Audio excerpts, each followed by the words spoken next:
नमस्कार विद्यार्थी मित्रांनो, स्पार्क अकॅडमीतर्फे आपल्या सगळ्यांचं स्वागत आहे. आपण राज्यसेवा मुख्य जे काही पेपर्स आहेत GS1, GS2, GS3 आणि GS4 या सर्व पेपर्सचं मागच्या काही वर्षातील म्हणजे 2022, 2021 आणि 2020च्या पेपरचं पेपर अनालिसिस घेत आहोत.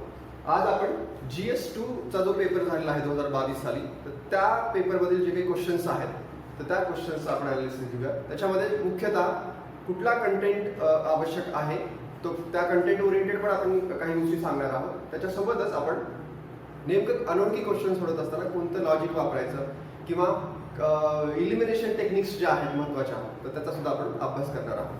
ठीक आहे, तर आपण क्वेश्चन्स थ्रू त्या सगळ्या टेक्निक्स ज्या आहेत त्या शिकूया. सुरुवातीला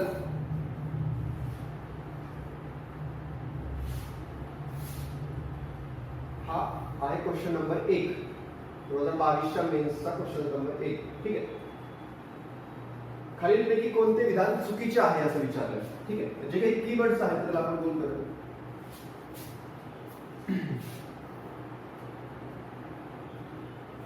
खालीलपैकी कोणते विधान चुकीचे आहे असं विचारलं.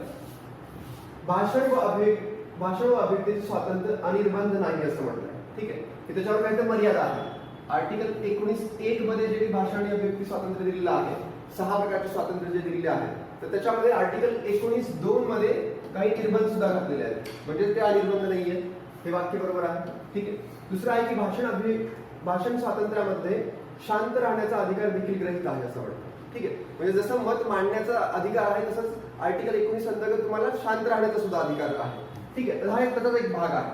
त्यानंतर आहे माहितीचा अधिकार. हा अभिव्यक्ती स्वातंत्र्याचा एक अविभाज्य भाग आहे. एखादी माहिती मागवणं, ठीक आहे, किंवा माहिती असणं, तर हे वेगवेगळे जे काही सुप्रीम कोर्टाचे निर्णय आहेत तर त्या सुप्रीम कोर्टाच्या निर्णयाअंतर्गत हे जे माहितीचा अधिकार जो आहे तर तो आर्टिकल 19 अंतर्गत सुद्धा सांगितलेला आहे आणि 21 मध्ये सुद्धा अंतर्निहित आहे असं सांगितलेलं आहे. ठीक आहे, तर हेही सेंटेन्स बरोबर आहे. त्यानंतर राष्ट्रीय ध्वज फडकावणे हे अभिव्यक्तीचे प्रतीक आहे असं म्हटलंय. ठीक आहे, आता हे इथं अर्ध जे वाक्य आहे अभिव्यक्तीचे प्रतीक आहे असं म्हटलंय, जे अनुच्छेद 19(1) च्या कक्षेमध्ये येत नाही असं म्हटलंय. ठीक आहे, आता हे अभिव्यक्तीचं स्वातंत्र्य असेल किंवा अभिव्यक्तीचं प्रतीक असेल तर ते 19(1) मध्ये यायला पाहिजे. ठीक आहे, तर हे दोन जे काही वाक्य आहेत म्हणजे पहिलं अर्ध वाक्य बरोबर आहे आणि अर्ध पुढचं चुकीचं आहे. त्यामुळे चुकीचं विधान कुठलं असणार आहे? 4 नंबर. ठीक आहे, तर अशा पद्धतीने आर्टिकल 19 मध्ये जे काही अपवाद आहे त्याच्या संदर्भामध्ये हा प्रश्न आलेला आहे. कुठल्याही पुस्तकातून हा जो क्वेश्चन आहे तो तुमचा कव्हर होऊन जाईल. ठीक आहे, यानंतर आपण पुढच्या प्रश्नाकडे बघूया. त्याच्यामध्ये मिनर्वा मिल्स खटल्या संदर्भामध्ये प्रश्न विचारलेला आहे. ठीक आहे, जे मूलभूत हक्काशी संबंधित काही महत्त्वाचे खटले आहेत त्यापैकी मिनर्वा मिल्स खटल्यावर विचारलेला आहे. मिनर्वा मिल्स प्रकरणाच्या परिणामी डॅश डॅश असल्यास कलम 31C द्वारे कायदा संरक्षित केला जाईल असं म्हटलं. ठीक आहे, मिनर्वा मिल्स केसचा जो परिणाम झालेला आहे तर तो तुम्हाला विचारला. त्याच्यामध्ये एक आता याच्या संदर्भात ज्या काही 3 केसेस आहेत त्या तुम्हाला माहिती असायला पाहिजे. त्यापैकी पहिली जी केस आहे, अगोदर आपण केसेस अभ्यासूया नंतर आपण क्वेश्चन्सकडे जाऊया. ठीक आहे, तर ते पहिली केस आहे चंपकम नावाची केस. ठीक आहे, चंपकम केस आहे. याच्यामध्ये फंडामेंटल राईट जे आहेत ते हे DPSP पेक्षा म्हणजे मूलभूत जे काही तत्व आहे त्या तत्वापेक्षाही श्रेष्ठ आहेत आणि परंतु फंडामेंटल राईट जे आहेत ते अमेंड करता येतील असं म्हटलेलं आहे. ठीक आहे, त्यानंतर दुसरी जी केस त्याच्यामध्ये झाली होती ती गोलकनाथ केस आहे. ठीक आहे, गोलकनाथ केस. गोलकनाथ केस मध्ये काय सांगितलं की फंडामेंटल राईट जे आहेत ते DPSP साठी DPSP साठी अमेंड करता येणार नाही. म्हणजे फंडामेंटल राईट्स हे खूप महत्त्वाचे आहेत. ठीक आहे, असं ह्या केस मध्ये सांगितलं. त्यानंतर केशवानंद ह्या गोलकनाथ केस नंतर काय केलं, सरकारने अमेंडमेंट केली संविधानामध्ये आणि सांगितलं की कुठल्याही DPSPच्या इम्प्लिमेंटेशनसाठी आपण काय करू शकतो, फंडामेंटल राईट्समध्ये दुरुस्ती करू शकतो अशी तर अमेंडमेंट केली गेली आणि त्या अमेंडमेंटला केशवानंद भारती केसमध्ये चॅलेंज केलं गेलं. तिसरी जी केस आहे ती केशवानंद भारती. ठीक आहे, ओके, ह्या केशवानंद भारती केसमध्ये काय सांगितलं तर आपल्याला माहिती आहे की कोर्टाने बेसिक स्ट्रक्चर सांगितलेलं आहे की फंडामेंटल राईट्स असतील किंवा इतर संविधान असेल त्या सगळ्यामध्ये दुरुस्ती तुम्हाला करता येईल, परंतु काय करता येईल जे काही संविधानाचं बेसिक स्ट्रक्चर आहे तर त्याला मात्र हात लावता येणार नाही किंवा त्याला वगळता येणार नाही. ठीक आहे, तर ही एक महत्त्वाची केस होती केशवानंद भारती केस जी 1973 ला झालेली आहे. ह्या केस नंतर परत सरकारने संविधानामध्ये बदल केले गेले 42 घटनांनुसार. तुम्हाला माहिती आहे की 42 घटनांची ही खूप मोठी दुरुस्ती आहे. त्याच्यामध्ये परत दुरुस्त्या केल्या गेल्या आणि सरकारने वेगवेगळे कलम टाकले. त्याच्यामध्ये मुख्यतः जो कंटेंट होता तर तो असा होता की 31C मध्ये जो टाकलेला कंटेंट होता, तर तो असा होता की मूलभूत तत्व जे आहेत डीपीएसपी, आपण ज्याला डायरेक्टिव्ह प्रिन्सिपल असं म्हणतो, त्याच्या अंमलबजावणीसाठी जे काही फंडामेंटल राईट्स आहेत, ठीक आहे, मुख्यतः आर्टिकल 29 बी आणि सी साठी आपण फंडामेंटल राईट्स मध्ये दुरुस्ती करू शकतो, असं ह्या केसच्या इथे मधला केशवानंद भारतीच्या केसच्या अगोदर जे आहे ती दुरुस्ती केली गेली होती. त्याच्यानंतर 42व्या घटनादुरुस्तीने 29 बी आणि सी नाही तर इतरही जे काही डायरेक्टिव्ह प्रिन्सिपल्स आहेत त्याच्यासाठी घटनादुरुस्ती केली जाऊ शकते, असं ह्या 42व्या अमेंडमेंटने दुरुस्ती केली गेली. आणि मग त्याच्यानंतर मिनर्वा मिल्स केसमध्ये, म्हणजे ही चौथी केस जी आहे, ठीक आहे, तर ह्या मिनर्वा मिल्स केसमध्ये सुप्रीम कोर्टाने जो काही निवाडा दिला त्याच्यामध्ये सांगितलं गेलं की फक्त 39 बी आणि सी यांच्या अंमलबजावणीसाठीच काय करता येईल तुम्हाला, आर्टिकल 19 असेल किंवा आर्टिकल 14 असेल याच्यामध्ये तुम्हाला हे जरी हे जाणून होत असेल तरी तुम्हाला काय करता येईल, ही दुरुस्ती जी आहे ती वैध ठरवली जाईल, असं फायनली सुप्रीम कोर्टाने ऑर्डर दिलेला आहे. ठीक आहे, मग तुम्हाला विचारलंय की ह्या चौथ्या केस संदर्भामध्ये सुप्रीम कोर्टाने नेमकं काय केलं, तर मिनर्वा मिल्स केसचा रिझल्ट म्हणून काय झालेला आहे, तर कलम 39 बी आणि सी मधील मार्गदर्शक तत्वाची अंमलबजावणी करण्यासाठी हे केले गेले. ठीक आहे, म्हणजे 39 बी आणि सी ची अंमलबजावणी करण्यासाठी तुम्ही फंडामेंटल राईट्स मध्ये दुरुस्ती करू शकता. ठीक आहे, तर अशा पद्धतीने हे हा क्वेश्चनचा आन्सर असं होतं 1 नंबर. ठीक आहे, हे कोणत्याही निर्देशित तत्वाची अंमलबजावणी करण्यासाठी केले गेलं होतं का? ठीक आहे, असं करता येणार नाही, हे अगोदरच्या केसमध्ये केलं गेलं होतं. ठीक आहे, केशवानंद भारतीच्या अगोदर ते होतं, ते मूलभूत अधिकाराशी संघर्ष करीत आहे. ठीक आहे, तर असंही नाहीये, पैकी एकही नाही, म्हणजे योग्य उत्तर काय आहे 2 नंबर. ठीक आहे, त्यानंतर आपण पुढे जाऊया क्वेश्चन नंबर 3. ठीक आहे, बघा याच्यामध्ये काय, भारतामध्ये जनहित याचिकांच्या वाढीसाठी कोणते घटक जबाबदार आहेत? ठीक आहे, एक पीआयएल तुम्हाला माहित आहे, पीआयएल का आली, एक भारतीय राज्यघटनेचे वैशिष्ट्य, कारण भारतीय राज्यघटनेमध्ये आर्टिकल 32 मध्ये आहे, आर्टिकल 12 मध्ये आहे. ठीक आहे, त्याचा उल्लेख आहे, उल्लेख म्हणण्यापेक्षा आपण म्हणजे त्याचा अर्थ निघतो त्याच्यामध्ये. ठीक आहे, न्यायालयात उभे राहण्याच्या अधिकाराची उदारमतवादी व्याख्या असं म्हटलंय. लोकस स्टँडी नावाची ही जी लॅटिन संकल्पना आहे याचा अर्थ असं होतो की ज्याच्यावर अन्याय झाला आहे त्यांनी न्यायालयात जायचं. ठीक आहे, तर त्याचं उदारमतवादी रूप आपण पीआयएलच्या माध्यमातून आणलंय, जेणेकरून काय की ज्याच्यावर अन्याय झाला तोच नाही तर इतरही त्याच्या वतीनं न्यायालयात जाऊ शकतात. ठीक आहे, तर त्याचं उदारमतवादी दृष्टिकोन त्याच्यामध्ये अवलंबलेला. तिसरं आहे की गरीब आणि अपेक्षितांना मदत करण्यासाठी न्यायिक नवकल्पना. ठीक आहे, गरिबांना मदत व्हावी, पीआयएलच्या माध्यमातून त्यांना कोर्टामध्ये जाता यावं म्हणून आपण हे गरिबीसाठीच केलेलं आहे, किंवा म्हणूयात की वंचित घटकांचा जो न्यायाचा हक्क आहे तो त्यांना प्राप्त करून देण्यासाठी केलेला. तिसरं आहे की पुरेशा प्रगतिशील सामाजिक कायद्यांचा अभाव. ठीक आहे, तर हे सामाजिक कायदे जे आहेत प्रगतिशील, तर ते सामाजिक कायदे आल्यानंतर पीआयएल आलेला. ठीक आहे, त्यामुळे पुरेशा प्रगती सामाजिक कायद्यांचा अभाव नाही तर इतर पुरेशा प्रगती सामाजिक कायदे जसं जसं येत गेले तसं तसं पीआयएलचा विकास होत गेला. त्यामुळे हे जे विधान जे आहे ते चुकीचं असेल. उत्तर असेल कोणते घटक जबाबदार आहेत, तर ते एबीसी घटक जबाबदार आहे. ठीक आहे, इथे निगेटिव्ह वाक्य आहे. ओके, चलो पुढे त्यानंतर पुढचा प्रश्न घेऊयात आपण. Question number 4. बरोबर, खालीलपैकी कोणते विधान बरोबर आहे असं विचारलं. घटनादुरुस्ती विधेयक संसदेत मांडण्यापूर्वी राष्ट्रपतीची पूर्व अनुमती आवश्यक असते का? तर नाही. तुम्हाला माहिती आहे की जे धनविधेयक आहे त्याच्या संदर्भामध्ये पूर्व परवानगी आवश्यक असते, आणि अशी काही विधेयक आहेत की जसं की राज्याच्या सीमा वगैरे अमेंड करायच्या असतील वगैरे, तर त्याच्यासाठी राष्ट्रपतीची परवानगी आवश्यक असते. घटनादुरुस्ती विधेयकाला कुठल्याही पूर्व परवानगीची आवश्यकता नाहीये. ठीक आहे, त्यामुळे हे चुकीचं विधान आहे. 1971च्या 24व्या घटनादुरुस्ती अधिनियमाद्वारे घटनादुरुस्ती विधेयकास मान्यता देणे राष्ट्रपतीवर बंधनकारक करण्यात आलं. हेही तुम्हाला माहित आहे की 24व्या घटनादुरुस्तीने काय केलं, राष्ट्रपतीचं जे काही संमती आहे घटनादुरुस्तीला तिने बंधनकारक केलं गेलं. हे इंदिरा गांधींचा काळ आहे, त्या काळामध्ये केलेला आहे. 1971च्या 26व्या घटनादुरुस्तीद्वारे केले का नाही, तर इथे 24वंच उत्तर आहे. त्यामुळे हे विधान चुकीचं आहे. 1976च्या 42व्या घटनादुरुस्तीने केले का, तर हेही चुकीचं आहे. ठीक आहे, मग विचारलं तुम्हाला काय बरोबर लिहिला. ओके, तर त्याचं उत्तर येते. त्यानंतर पुढचा प्रश्न घेऊयात आपण. त्यानंतर आपण 5वा प्रश्न पाहूया. खालीलपैकी संविधान सभेच्या कोणत्या समितीचे अध्यक्ष डॉक्टर राजेंद्र प्रसाद यांनी घोषवलेले नाही असं म्हटलं. नाही असं विचारलं, लक्षात ठेवा. त्यामुळे बघा, सुकाणू समिती, स्टेअरिंग कमिटी, ठीक आहे, ते संविधान सभेचे अध्यक्ष होते, म्हणजे लोकसभेचे अध्यक्ष पद्धतीने त्यांचे अधिकार असतात. त्यामुळे स्टेअरिंग कमिटीचे अध्यक्ष ते असणार आहेत. प्रक्रिया विषयक नियम समिती, ठीक आहे, अध्यक्षच तो अध्यक्ष असणार आहे नियम समितीचा सुद्धा.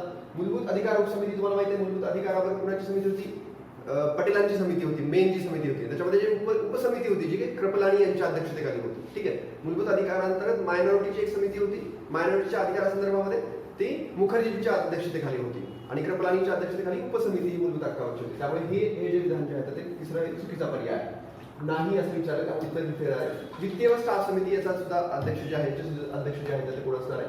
डॉक्टर राजेंद्र प्रसाद असणार आहे. ठीक आहे. त्यानंतर बघा पुढचा प्रश्न घेऊया आपण.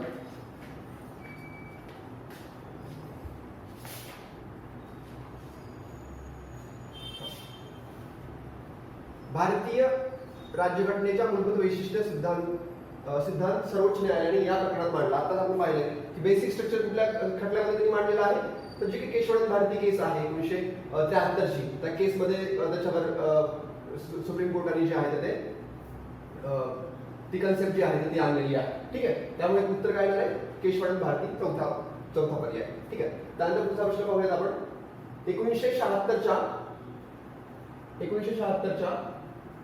42व्या घटनावस्तूद्वारे खालीलपैकी कोणते 5 विषय हे राज्यसूचीतील कमी करून समवर्ती सूचीमध्ये आपण टाकलेले आहेत बघा. ठीक आहे. आता ह्या सगळे फॅक्च्युअल गोष्टी आहेत. कुठल्याही पुस्तकामध्ये याचं उत्तर तुम्हाला मिळणार आहे. कोणकोणते विषय होते ते? शिक्षण होतं. ठीक आहे. आपली जी 1948 ची विद्यापीठ समिती होती. ठीक आहे. राधाकृष्ण यांच्या अध्यक्षतेखालीची. ठीक आहे. तर त्यांनी सांगितलेलं होतं.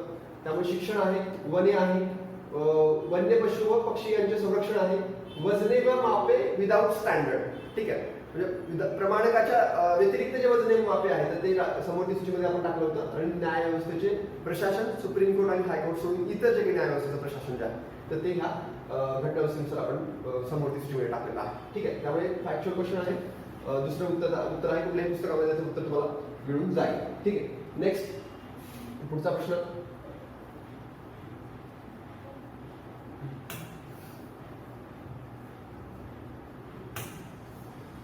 जो प्रश्न आहे तो घेऊया आपण.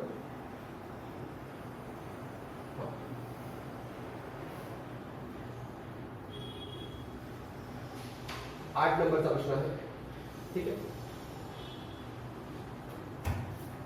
103व्या घटनावस्ती अधिनियमानुसार खालीलपैकी लाभार्थ्यांचे कोणते पात्रता निकष सत्य आहेत असं म्हटलेलं आहे. ठीक आहे. त्यावेळी हा क्वेश्चन कॅन्सल केलेला आहे. याच्यामध्ये ज्यांचे कौटुंबिक उत्पन्न हे राज्याला ठरवायचा अधिकार दिलेला आहे. इन जनरल आपण 8 लाख ठरवलेला आहे. ठीक आहे. त्यानंतर जे कोणत्याही विद्यमान आरक्षणाचे लाभार्थी नाहीत हे एक विधान बरोबर याच्यामध्ये आहे. मात्र पुढचे जे विधान जे आहेत 1000 चौरस फुटापेक्षा जास्त घर याच्यामध्ये इन जनरल हा निकष आहे. मात्र 100 यार्ड्सला प्लॉट ज्यांचा मालकीचा आहे असं म्हटलंय. तर इथे 200 यार्ड आणि 100 यार्ड असे वेगवेगळे निकष आहेत. ठीक आहे. तर महानगरपालिकेमध्ये असेल तर हे 100 यार्ड आणि इतर ठिकाणी असेल तर 200 यार्ड वगैरे. ठीक आहे. तर एकूणच याच्यामध्ये योग्य उत्तर जे आहे याच्यामध्ये सापडत नाही. त्यामुळे हा क्वेश्चन कॅन्सल केलेला आहे. 8 नंबरचा क्वेश्चन. त्याच्यानंतर आपण 9 नंबरच्या क्वेश्चनकडे जाऊयात. महत्वाचे जे कलम आहेत भारतीय राज्यघटनेमध्ये तर त्याच्या थोड्या लावा तुम्हाला विचारलेला आहे. हा जो प्रश्न जो आहे तो जे काही भाषाविषयक हे आहेत कलम आहेत किंवा जे राष्ट्रपती संदर्भामध्ये आहेत, राज्यपाला संदर्भामध्ये आहेत किंवा इंटर स्टेट म्हणजे सेंट्रल आणि स्टेटच्या संदर्भामध्ये रिलेशनच्या संदर्भामध्ये आहेत तर ते कलम नेहमीच विचारले जातात परीक्षेला. याच्यामध्ये जे काही संसदेचे कामकाज आहे त्याचे कलम इथे तुम्हाला विचारलेले आहेत. उदाहरणार्थ की बघा वार्षिक वित्तीय विवरणपत्र म्हणजे बजेट हे त्याची जोडी तुम्हाला माहिती आहे की 4 से 1 असलं पाहिजे.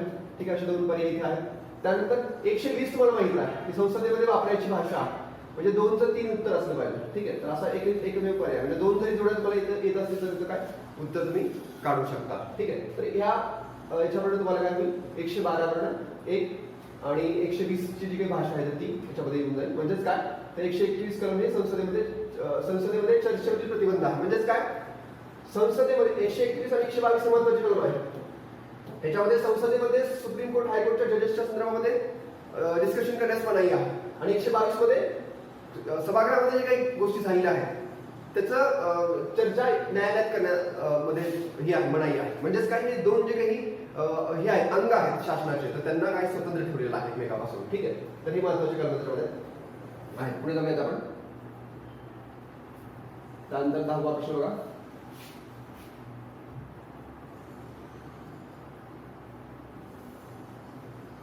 भारतीय संविधानाचे अनुच्छेद 17 हे अस्पृश्यता निर्मूलना संदर्भामध्ये आहे. जे काही वैयक्तिक असे कलम आहेत भारतीय राज्यघटनेमध्ये विचारले जाणार आहे. तर त्याच्यापैकी हा जो एक कलम आहे 17, ठीक आहे, कलम 17, कलम 19, कलम 21 असेल, त्यानंतर कलम 30 असेल. हे जे मूलभूत हक्कासंदर्भामध्ये महत्त्वाचे कलम आहेत, कलम 12, कलम 13, हे वैयक्तिक क्वेश्चन्स विचारले जाणारे क्वेश्चन्स आहेत. म्हणजे याच्यावर जोडा लावून मला विचारलं जाणार नाही, मात्र वैयक्तिक क्वेश्चन विचारले जातात. तसंच आहे 17 मध्ये अस्पृश्यता निर्मूलन संदर्भामध्ये आहे तरतुदी आहेत, तुम्हाला माहित आहे. हा कायदा जून 1955 ला पास केला होता. त्याच्यामध्ये 1976 ला दुरुस्ती केली गेली आणि त्याचं नाव हे नागरी हक्क सुरक्षा कायदा असं ठेवलेलं होतं. ठीक आहे, तर हे तिन्ही विधान जे आहेत ते काय आहेत वरीलपैकी सर्व. म्हणजे एखादा अनोळखीचा प्रश्न तुम्हाला विचारला असेल किंवा थोडंसं बाहेर जाऊन विचारला असेल क्वेश्चन्स, तर त्याचे तिन्ही विधान जे आहेत ते बऱ्यापैकी बरोबर आहेत. किंवा जे काही अनोळखी जे काही कंटेंट आयोगाने दिलेला आहे पेपरमध्ये, तर तो मॅक्झिमम वेळा काय बरोबर असतो. ठीक आहे, तर हे झालं. त्यानंतर पुढचा प्रश्न घेऊयात आपण.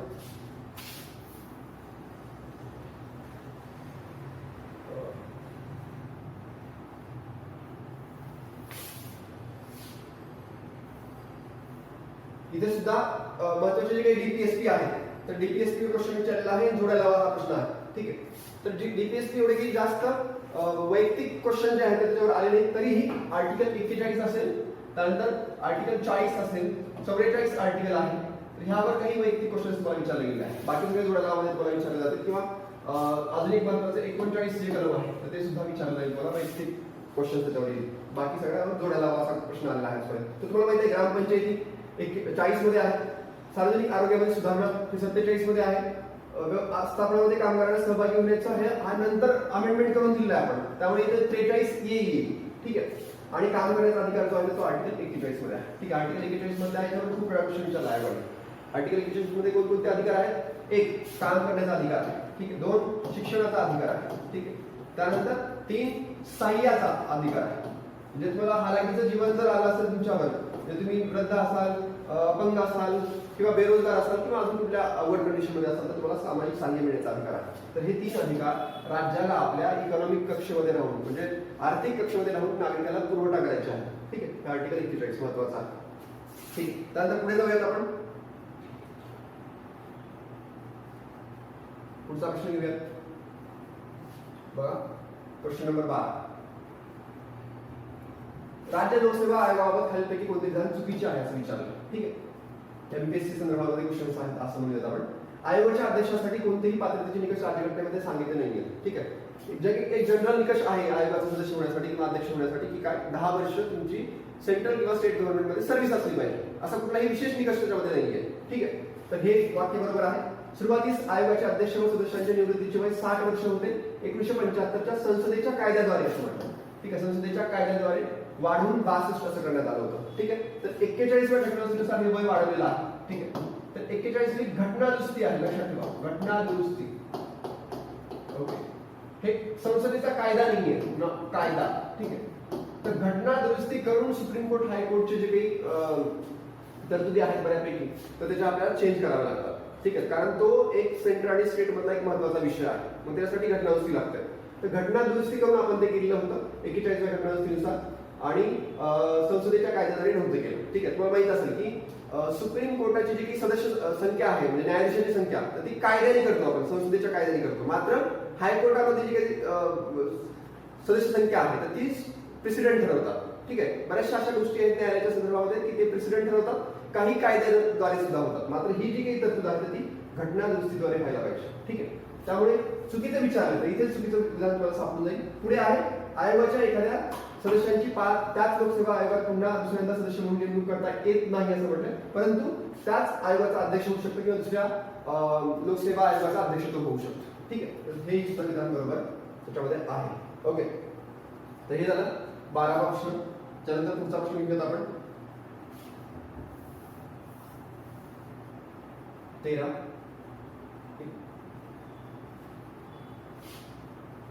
2000 बघा लोकपाल संदर्भामध्ये हा प्रश्न विचारला जातो. लोकपाल महत्वाची संस्था आहे. लोकपाल 2013च्या कायद्याने व्हिसल ब्लोअर्सला ठोस अशी प्रतिकारक शक्ती प्रदान केलेली नाही असं म्हटलं.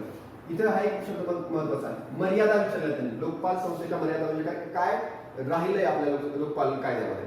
तर व्हिसल ब्लोअर्सला एकदम प्रोटेक्शन जे आहे ते प्रोव्हाइड केलेलं नाहीये. ठीक आहे, हे विधान बरोबर आहे. लोकपालला कोणतेही घटनात्मक पाठबळ दिले जात नाही असं म्हटलं, कारण संविधानामध्ये तरतूद केली का आपण नाही, स्वीडनच्या आहे मात्र आपल्या देशाच्या नाहीये. ठीक आहे, आपण कायद्याने निर्माण केलेला आहे. ओके. लोकपाल राजकीय प्रभावापासून मुक्त नाही, कारण नियुक्ती समितीमध्ये राजकीय पक्षांचे सदस्य आहेत. तुम्हाला माहित आहे की लोकपालच्या नियुक्तीमध्ये तुम्हाला माहित असेल की विरोधी पक्षनेता असतो, सभागृहाचा अध्यक्ष असतो, ठीक आहे, पीएम आहे त्याच्यामध्ये. तर या सगळ्या गोष्टीमुळे काय होईल की त्याला राजकीय पक्षाचा सदस्य त्याच्यामध्ये नेमणुकीमध्ये असल्यामुळे काय होईल की राजकीय प्रभावापासून तो मुक्त राहणार आहे. तर हे पण सुद्धा ड्रॉबॅक त्याचा आहे. आणि पुढे प्राथमिक चौकशी दरम्यान नोंदी नष्ट होऊ नये यासाठी निर्देश देण्याचा अधिकार लोकपालाच नाही. तर लोकपालाला सगळे सिव्हिल कोर्टचे अधिकार आहे, सिव्हिल कोर्टला हे करता येते. ठीक आहे, त्यामुळे एवढी मोठी संस्था आपण निर्माण केलेली आहे तर तिला अधिकार पण देण्यात आलेले असतील की रेकॉर्ड मागवणे, रेकॉर्ड नष्ट होऊ नये म्हणून स्टेप घेणं, कारण ती चौकशी करणार आहे. ठीक आहे, त्यामुळे एक जनरल नॉलेज त्याच्यामध्ये आहे की हे विधान जे आहे त्याला सूट न होण्यासारखं आहे त्याच्या अधिकाराला. ठीक आहे, तर हे विधान बाहेर काढायचं. योग्य तुम्हाला विचारलं तर ए, बी आणि सी हे विधान योग्य आहे. ओके, चलो पुढे.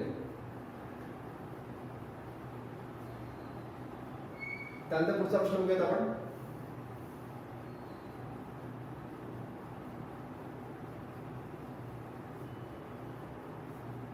चौदावा प्रश्न आहे, त्याच्यामध्ये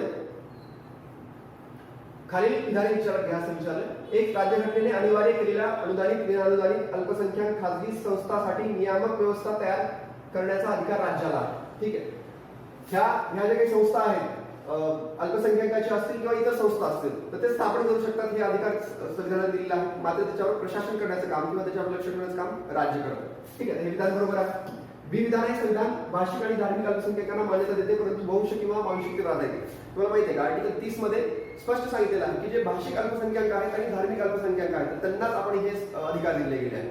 दोन पद्धतीचे अल्पसंख्याक आपण मान्य केले आहेत संविधानानुसार. ठीक आहे, हे पण विधान बरोबर आहे. पुढचा आहे, बहुसंख्याक समुदाय शैक्षणिक संस्थांची स्थापना आणि प्रशासन देखील करू शकतो. जसं अल्पसंख्याक स्थापन करू शकतात तसं बहुसंख्याक सुद्धा स्थापन करू शकतात. ठीक आहे, तुम्हाला माहित आहे, संस्था स्थापन करू शकतात. आणि राज्यघटनेच्या कलम 30(1)(a) अंतर्गत विशेष अधिकार उपभोगू शकतात असं म्हटलेलं आहे. तर बहुसंख्याकांना मात्र संस्था स्थापन करण्याचा अधिकार आहे, मात्र त्यातले जे विशेष अधिकार आहेत त्यांना जे काही विशेष तरतुदी त्यांच्यासाठी केलेल्या आहेत अल्पसंख्याकासाठी तर त्यात मात्र लागू नाही. म्हणजे हे पहिल्या प्रश्नासारखं आहे बघा की अर्ध सेंटेन्स बरोबर आहे मात्र पुढचं जे सेंटेन्स आहे ते चुकीचं आहे. ठीक आहे, त्यामुळे अर्ध सत्य हे पूर्ण अर्ध सत्य किंवा अर्ध असत्य हे पूर्ण असत्य असं लिहायचं पॉलिटीमध्ये. ठीक आहे, त्यामुळे हे विधान जे आहे ते बाद होईल. तुम्हाला विचारलं कोणते विधान बरोबर आहे तर ए आणि बी विधान त्याच्यामध्ये बरोबर आहे. ठीक आहे, चलो पुढचा प्रश्न घेऊयात आपण. प्रश्न क्रमांक 15. ठीक आहे, केंद्र आणि राज्या संदर्भामध्ये वेगवेगळे संबंध ठरवण्यासाठी वेगवेगळे कमिशन स्थापन नेमले होते. त्याच्यापैकी पंच आयोग जो आहे त्याच्यावर हा प्रश्न विचारलेला आहे. तर पंच आयोगाच्या शिफारशीनुसार जेव्हा विधानसभेत कोणत्याच पक्षाला स्पष्ट बहुमत नसेल, हँड असेंब्ली जेव्हा असते तेव्हा राज्यपालाने मुख्यमंत्र्याची नेमणूक करत असताना कोणता प्राधान्यक्रम करावा असं म्हटलेलं आहे. ठीक आहे, तर जेव्हा कुठल्याही पक्षाला बहुमत मिळालेलं नसेल तर तेव्हा कशा पद्धतीनं मुख्यमंत्री निवडत असताना कशा पद्धतीनं राज्यपालांनी प्रोटोकॉल्स जे आहेत ते पाळले जावे असं त्याच्यामध्ये प्रश्न विचारलेला आहे. ठीक आहे, तर तुम्हाला माहित असेल इन जनरल काही स्टेटमेंट आहेत तर ते आपण बघूयात. एक, सर्वात मोठ्या राजकीय पक्षाच्या नेत्यास आमंत्रित करावे ज्याने इतरांच्या पाठिंब्यावर बहुमताचा दावा केला. ठीक आहे, सगळ्यात मोठा पक्ष कुठला आहे? बीजेपी. समजा मागच्या इलेक्शनचा आपण हे करूयात, 105 सीट होत्या तर त्याला डायरेक्ट जाता येईल का याच्याकडे राज्यपालाकडे की आम्हाला मुख्यमंत्री करावं? नाही जाता येईल. ठीक आहे, कारण तो एकटाच आहे, त्याच्याही कुठल्याही जास्त ज्या काही आकडा आहे बहुमताचा तो त्याच्याकडे नाही. ठीक आहे, त्यामुळे हा नंतर जाईल. त्याच्या अगोदर बघूयात निवडणूक पूर्व आघाडी. निवडणूक पूर्व आघाडी समजा की भाजपा आणि शिवसेना ही आघाडी आहे, त्यांच्या दोघांना मिळून जास्त सीट मिळालेल्या आहेत तर त्यांना अगोदर राज्यपाल बोलवणार आहे. ठीक आहे, त्यामुळे हा जो आकडा जो आहे तो याच्या आधी असणार बघा, म्हणजे हा 1 असला तर हा 2 असणार. पुढे निवडणुकीनंतर झालेल्या शासन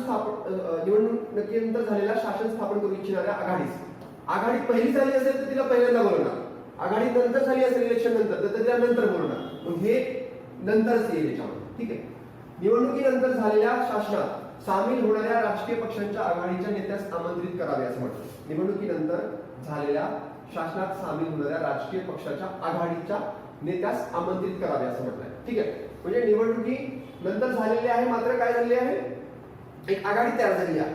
ठीक आहे, पक्षांची, तर तिला आपण बोलू शकतो. इथं बघा वरच्या याच्यामध्ये काय अशा पद्धतीची निवडणुकीनंतर झालेली शासन स्थापन करू इच्छिणाऱ्या आघाडी पक्षांसह काहींचा बाहेरून पाठिंबा राहणार असल्याचा दावा करण्यात येत असतो. अजून बाहेरून पाठिंबा त्यांना घ्यावा लागतो सत्ता स्थापनेसाठी. तर यांना नाही, तर त्याच्या अगोदर ही जी काही आघाडी आहे त्या आघाडीला मिळवणार. म्हणजे 1 2 इथे 3 नंबर, इथे 4 नंबर. म्हणजे काय आहे म्हणजे BADC. ठीक आहे, BADC. ठीक आहे, तर हे त्याचं उत्तर असं आहे. ओके, चलो पुढे. क्रम विचारला होता मला तिथे. त्यानंतरचा प्रश्न घेऊयात आपण.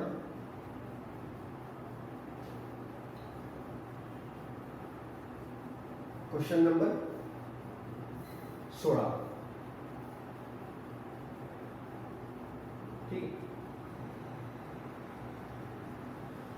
खालीलपैकी कोणते विधान चुकीचे आहे असं विचारलं. 1. जर विधानसभेने मंजूर केलेले सामान्य विधेयक विधान परिषदेने फेटाळले अथवा 3 महिन्यात मंजूरही केले नाही तर विधानसभा पुन्हा ते विधेयक मंजूर करून विधान परिषदेकडे पाठवते.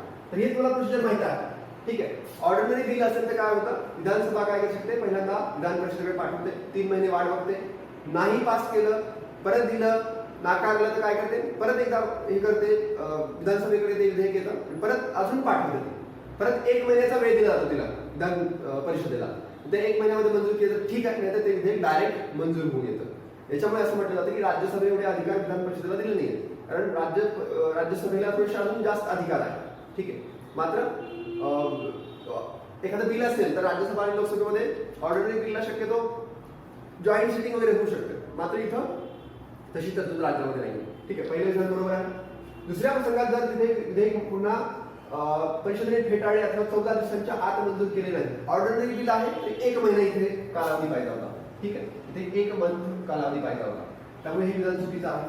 14 दिवसाचा कालावधीची अट कशासाठी आहे, वित्त विधेयकासंदर्भामध्ये. ठीक आहे, ऑर्डिनरी बिल संदर्भामध्ये नाहीये. ओके, त्यानंतर जर विधान परिषदेने मंजूर केलेले विधेयक विधानसभेकडे मंजुरीसाठी पाठवले आणि ते विधानसभेने फेटाळले तर त्या विधेयकाचा तेथेच अंत होतो असं म्हटलंय. हे उलटी कंडिशन आहे. विधान परिषदेचं विधेयक आहे, विधानसभेने जर फेटाळलं तर ते नष्टच होऊन जातं. ठीक आहे, त्यामुळे हे विधान बरोबर आहे. चुकीचं विचार आहे नंबर 2. ठीक आहे, पुढचा प्रश्न घेऊया. क्वेश्चन नंबर 17 बघा, काय विचारलं तुम्हाला. खालीलपैकी कोणत्या तरतुदी ह्या संविधान सभेने 26 नोव्हेंबर 1949 जेव्हा घटना स्वीकृत केली तेव्हा विचारलं तुम्हाला. ठीक आहे, जेव्हा घटना लागू केली तेव्हा नाही, घटना स्वीकृत करण्याच्या अगोदर स्वीकृत केली तेव्हा. ठीक आहे, 1. भारतीय नागरिकत्व गरजेचं होतं, कारण कोण नागरिक कोण मतदान करणार ते ठरवावं लागेल म्हणून ते केलं होतं, अगोदर लागू केलं होतं. नागरिकांचे मूलभूत अधिकार नाही, 1950 ला 26 जानेवारी 1950 पासून आपण लागू केले आहे. ठीक आहे, त्यामुळे हे जाईल. राष्ट्रपतीची शपथ घेणे राष्ट्रपती गरजेचा होता, अगोदर ते आपण लागू केलंय. पुढे आहे आणीबाणी विषयक तरतुदी नंतर लागू झाली आहे. निवडणूक आयोग आणि त्याचे कार्य हे महत्वाचं होतं. ठीक आहे, त्यामुळे निवडणूक आयोग निवडणूक घेण्यासाठी पाहिजे ना, त्याच्यामुळे आपण हे अगोदर यांना मान्यता दिलेली होती. त्यामुळे उत्तर काय असणार आहे, A, C आणि E असा पर्याय आहे का, A, C आणि E हा पर्याय आहे. मूलभूत अधिकार तर नंतरच लागू झाले, त्यामुळे हे उत्तर कट करायचं.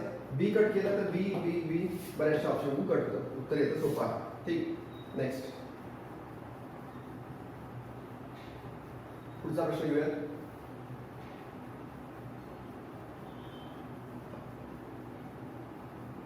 भारताच्या राष्ट्रपतीवरील महाभियोगाबाबत खालीलपैकी कोणते विधान चुकीचे आहे असं विचारलंय. ठीक आहे, महाभियोग कुठे दिलाय, आर्टिकल 61 मध्ये महाभियोग दिला. ओके, राष्ट्रपतीने राज्यघटनेचा भंग, कारण काय दिले, एकमेव कारण असं आहे की राष्ट्रपतीने जर राज्यघटनेचा भंग केला असेल तर.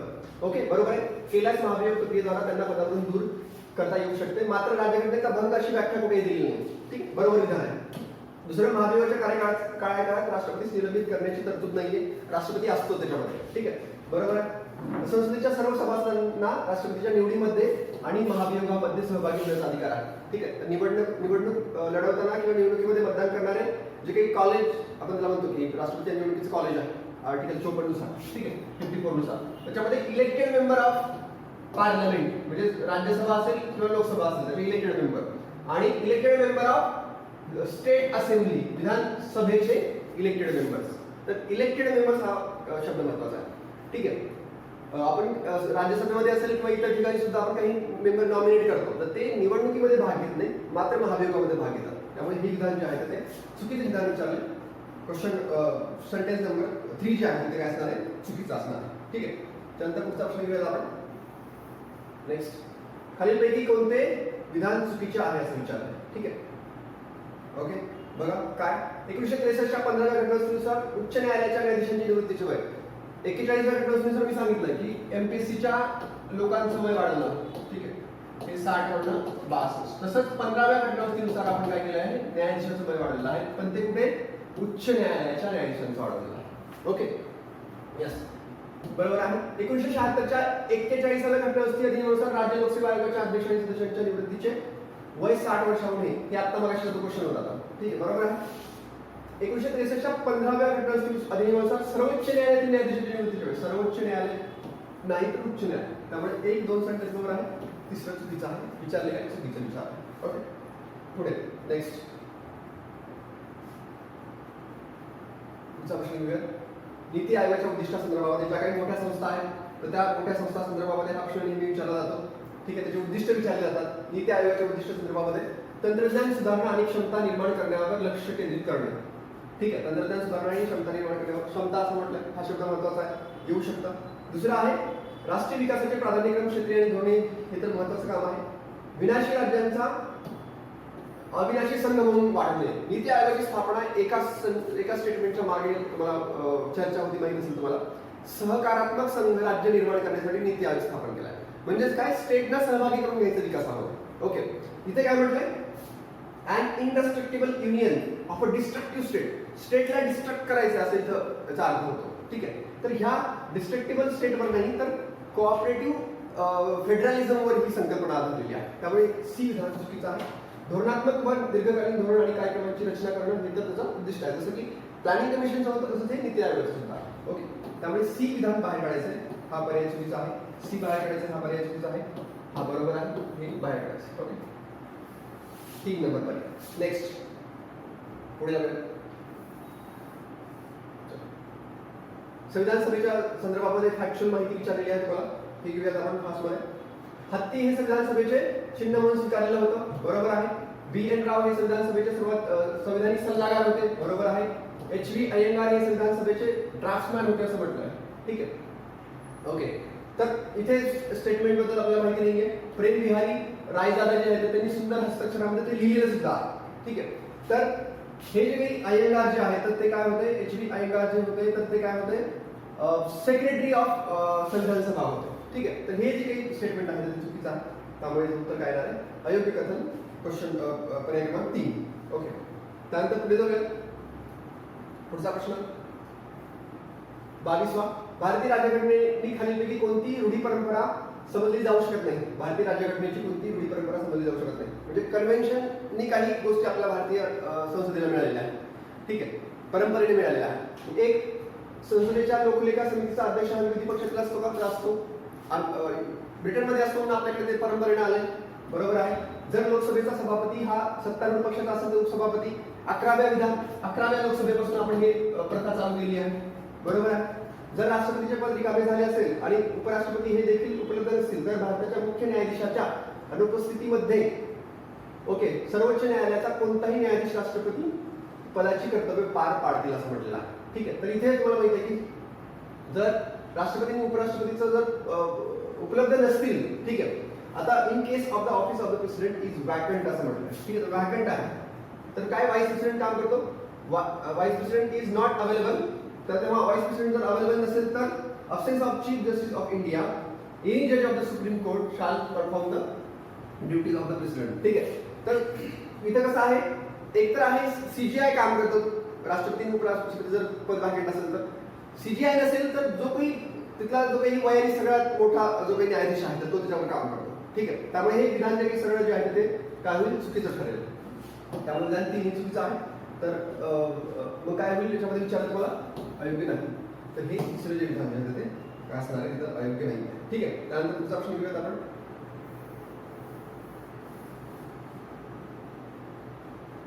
Question number 23. विभागीय परिषदांची उद्दिष्ट किंवा कार्य खालीलप्रमाणे आहेत असं म्हटलं, ठीक आहे. विभागीय परिषदा ज्या आहेत त्याच्या संदर्भात प्रश्न विचारलेला आहे. ज्या काही आपण जे काही 5 विभाग केले आणि नॉर्थ ईस्ट साठी एक असं 6 विभागीय परिषद आहेत आपल्याला, त्या राज्यामध्ये जे काही नॅशनल इश्यू आहे त्याच्या संदर्भामध्ये एकमत राहावं किंवा वेगवेगळ्या इश्यू संदर्भामध्ये एकमत राहावं म्हणून आपण हे विभागीय परिषद स्थापन केले आहे. एक, राज्यांच्या मर्यादित साधनसामुग्रीचा अधिक योग्यरित्या वापर होण्याबद्दल खात्री करणं हे प्लॅनिंग कमिशनचं काम आहे किंवा नीती आयोगाचं काम आहे, ठीक आहे, असं मला वाटतं.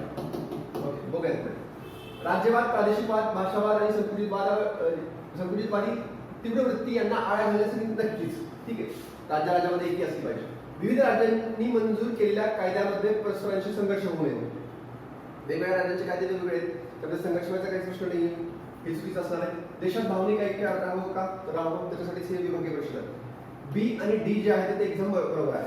बी आणि डी कुठं इथं नाही, इथं पण आहे, मात्र वरीलपैकी सगळं हे नाही, आपण एक बाहेर काढलाय, तर नीती आयोगाकडून आपण बाहेर काढलेला आहे. त्यामुळे योग्य उत्तर जे आहे ते बी आणि डी असणार आहे. ठीक आहे, चलो पुढे पुढचा प्रश्न घेऊया. Question number 24. खालीलपैकी कोणत्या खंडात जगातील सर्वात अधिक धर्मनिरपेक्ष राज्य असतील? साधी आणि सोपी गोष्ट आहे. सगळ्यात फॉरवर्ड कोण आहे? युरोप. ठीक आहे. आशिया मुस्लिम कंट्री जास्त आहेत, दक्षिण अमेरिकामध्ये सुद्धा आहेत, आफ्रिकामध्ये पण बऱ्याचशा वेगवेगळ्या कंट्री आहेत. जिथं विकास आहे तर ते योग्य आहे. ठीक आहे. Next question 25. योग्य कथने ओळखा. अनुच्छेद 33 संसदेला सशस्त्र दल, निमलष्करी दल, पोलीस दलातील सदस्यांचे मूलभूत अधिकार प्रतिबंधित किंवा रद्द करण्याचा अधिकार देतो. इथं बघा 33 मध्ये काय महत्त्वाचा शब्द आहे, संसदेला अधिकार देतो असं म्हटलं. हे बरोबर आहे. अनुच्छेद 33 चे उद्दिष्टे कर्तव्यांची योग्य पालन सुनिश्चित करणे आणि सैन्यामध्ये शिस्त राखणे. ठीक आहे, म्हणून त्यांच्यावर बंधन घालतात. बरोबर आहे. अनुच्छेद 33 अन्वये कायदे करण्याचा अधिकार राज्य विधानमंडळालाही बहाल करण्यात आलेला आहे. इथं संसद म्हणले तर राज्य विधानमंडळ म्हटलंय. कॉन्ट्राडिक्टरी स्टेटमेंट आहे, दोन्हीपैकी एक चुकीचं असणार आहे. ठीक आहे, मग ए आणि बी असे आहे का? तर आहे. बी आणि सी आहे का इथं? म्हणजे ए चुकीचं धरलं तर हे होणार आहे. मात्र हे जे काही सगळे जे काही मूलभूत अधिकारासंदर्भामध्ये तरतुदी आहेत तर त्याच्यामध्ये तुम्हाला माहित असेल आर्टिकल नंबर 36 मध्ये सांगितलं की हे ज्या काही मूलभूत हक्कासंदर्भात तरतुदी आहेत त्याच्या संदर्भामध्ये कायदा करण्याचा अधिकार हा संसदेचा असणार आहे. ठीक आहे, ह्या आर्टिकलमध्ये. तर तसंच हे संसदेचा अधिकार आहे, राज्याचा नाही.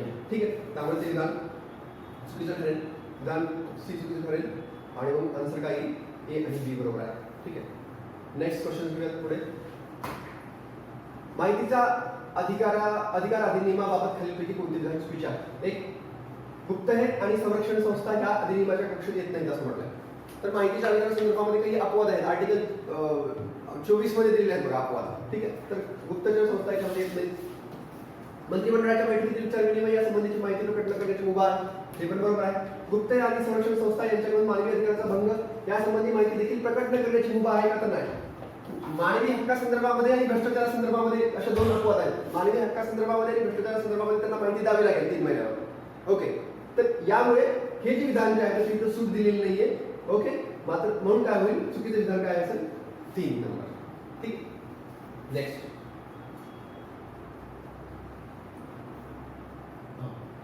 पुढचा प्रश्न आहे बघा. भारतीय राज्यघटनेच्या अनुच्छेद 124(4) नुसार सर्वोच्च न्यायालयाला अथवा उच्च न्यायालयाच्या न्यायाधीशास पदावरून दूर करण्यासाठी कारणे कुठले आहेत? राष्ट्रपतीचे कारण पाहिलं आपण, व्हायलेशन ऑफ कॉन्स्टिट्यूशन. तसंच इनकॅपॅसिटी आणि मिसबिहेवियर हे इतर जे सगळे एमपीएससीचे मेंबर असतील, एमपीएससीचे मेंबर्स असतील, कुठले कमिशनचे अध्यक्ष असतील किंवा एमपीएससीचे असतील, ह्या सगळ्यांना काढण्याचं एकमेव कारण संविधानामध्ये नमूद आहे किंवा कायद्यामध्ये वेगवेगळ्या नमूद आहे. ते कुठलं आहे? सिद्ध झालेले गैरवर्तन आणि अकार्यक्षमता. ठीक, तर हे लक्षात ठेवा. Miss behaviour. ठीक आहे, ओके. हे दोन सिद्ध झालेले गैरवर्तन आणि अकार्यक्षमता. ठीक आहे, पुढचा प्रश्न घेऊयात आपण. 28वा प्रश्न. चलो,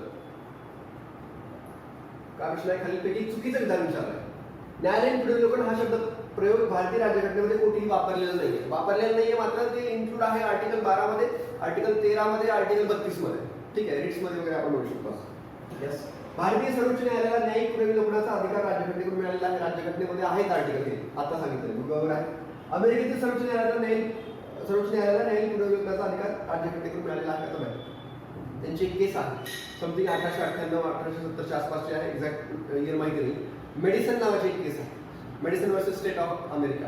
ठीक आहे, तर त्या केसमध्ये न्यायालयीन पुनर्विलोकनाचा अधिकारचा उच्चार त्यांनी केला आहे. त्यामुळे इथे अमेरिकेचं संविधान म्हणजे जवळपास हे सुप्रीम कोर्टाचे वेगवेगळे जे काही आदेश झाले, खटले वगैरे आहेत त्याच्यामधून सुद्धा बऱ्याचशा गोष्टी घेतलेल्या आहेत. ठीक आहे, त्यामुळे हे जे आहे ते चुकीचं आहे. अमेरिकेचं एका खटल्याने त्यांना प्राप्त झालेले आहे आणि जपानच्या सर्वोच्च न्यायालयाला न्यायिक पुनर्विलोकनाचा अधिकार राज्यघटनेने दिला आहे. ठीक आहे, तर स्टेटमेंट सी इज रॉंग. चलो पुढे.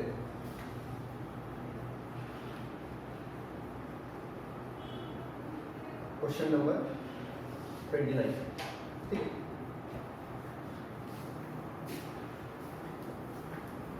महादायी जल विवाद न्यायाधिकरण मध्ये खालीलपैकी कोणत्या राज्याचा समावेश आहे असं विचारलं होतं. ठीक आहे, तर ही कोकणाच्या साईडची नदी आहे, तुम्हाला माहित असेल. त्यामुळे गोवा असायला पाहिजे का असायला पाहिजे, कर्नाटक पण म्हणू शकतो आपण, मध्य प्रदेश डायरेक्ट कट करून द्या, आंध्र प्रदेश कोकणाच्या साईडची नदी आहे डायरेक्ट कट करून द्या. ठीक आहे, एमपी आणि आंध्र प्रदेश नसलेच पाहिजे. ठीक आहे, महादायी नदीचं लोकेशन तरी तुम्हाला याच्यामध्ये माहिती असलं पाहिजे, तर ती इकडच्या साईडच्या पश्चिम किनाऱ्यावरच्या, त्यामुळे एमपी आणि आंध्र प्रदेश सलग येऊन जाईल. सी तुम्ही जर बाहेर काढला तर हा पर्याय कट होईल, हा पर्याय कट होईल, आणि डी जर बाहेर काढला तर तुम्हाला हा पर्याय जो तो कट होईल. उत्तरी 4. चलो पुढे. खालीलपैकी कोणती शिफारस राजमंडळ समितीने केली आहे? ठीक आहे, राजमंडळ समिती कशा संदर्भामध्ये आहे? सेंटर आणि स्टेट यांच्या हक्कासंदर्भामध्ये आहे. एक, आंतरराज्य परिषदेची स्थापना करावी, केले, कारण आंतरराज्य परिषदेची स्थापना झाली तर सगळ्या राज्यांना चांगलं मुद्दे मांडता येतील. ठीक आहे, त्यामुळे हे बरोबर आहे. वित्त आयोग ही कायमस्वरूपी संस्था करण्यात यावी असं म्हटलेलं आहे.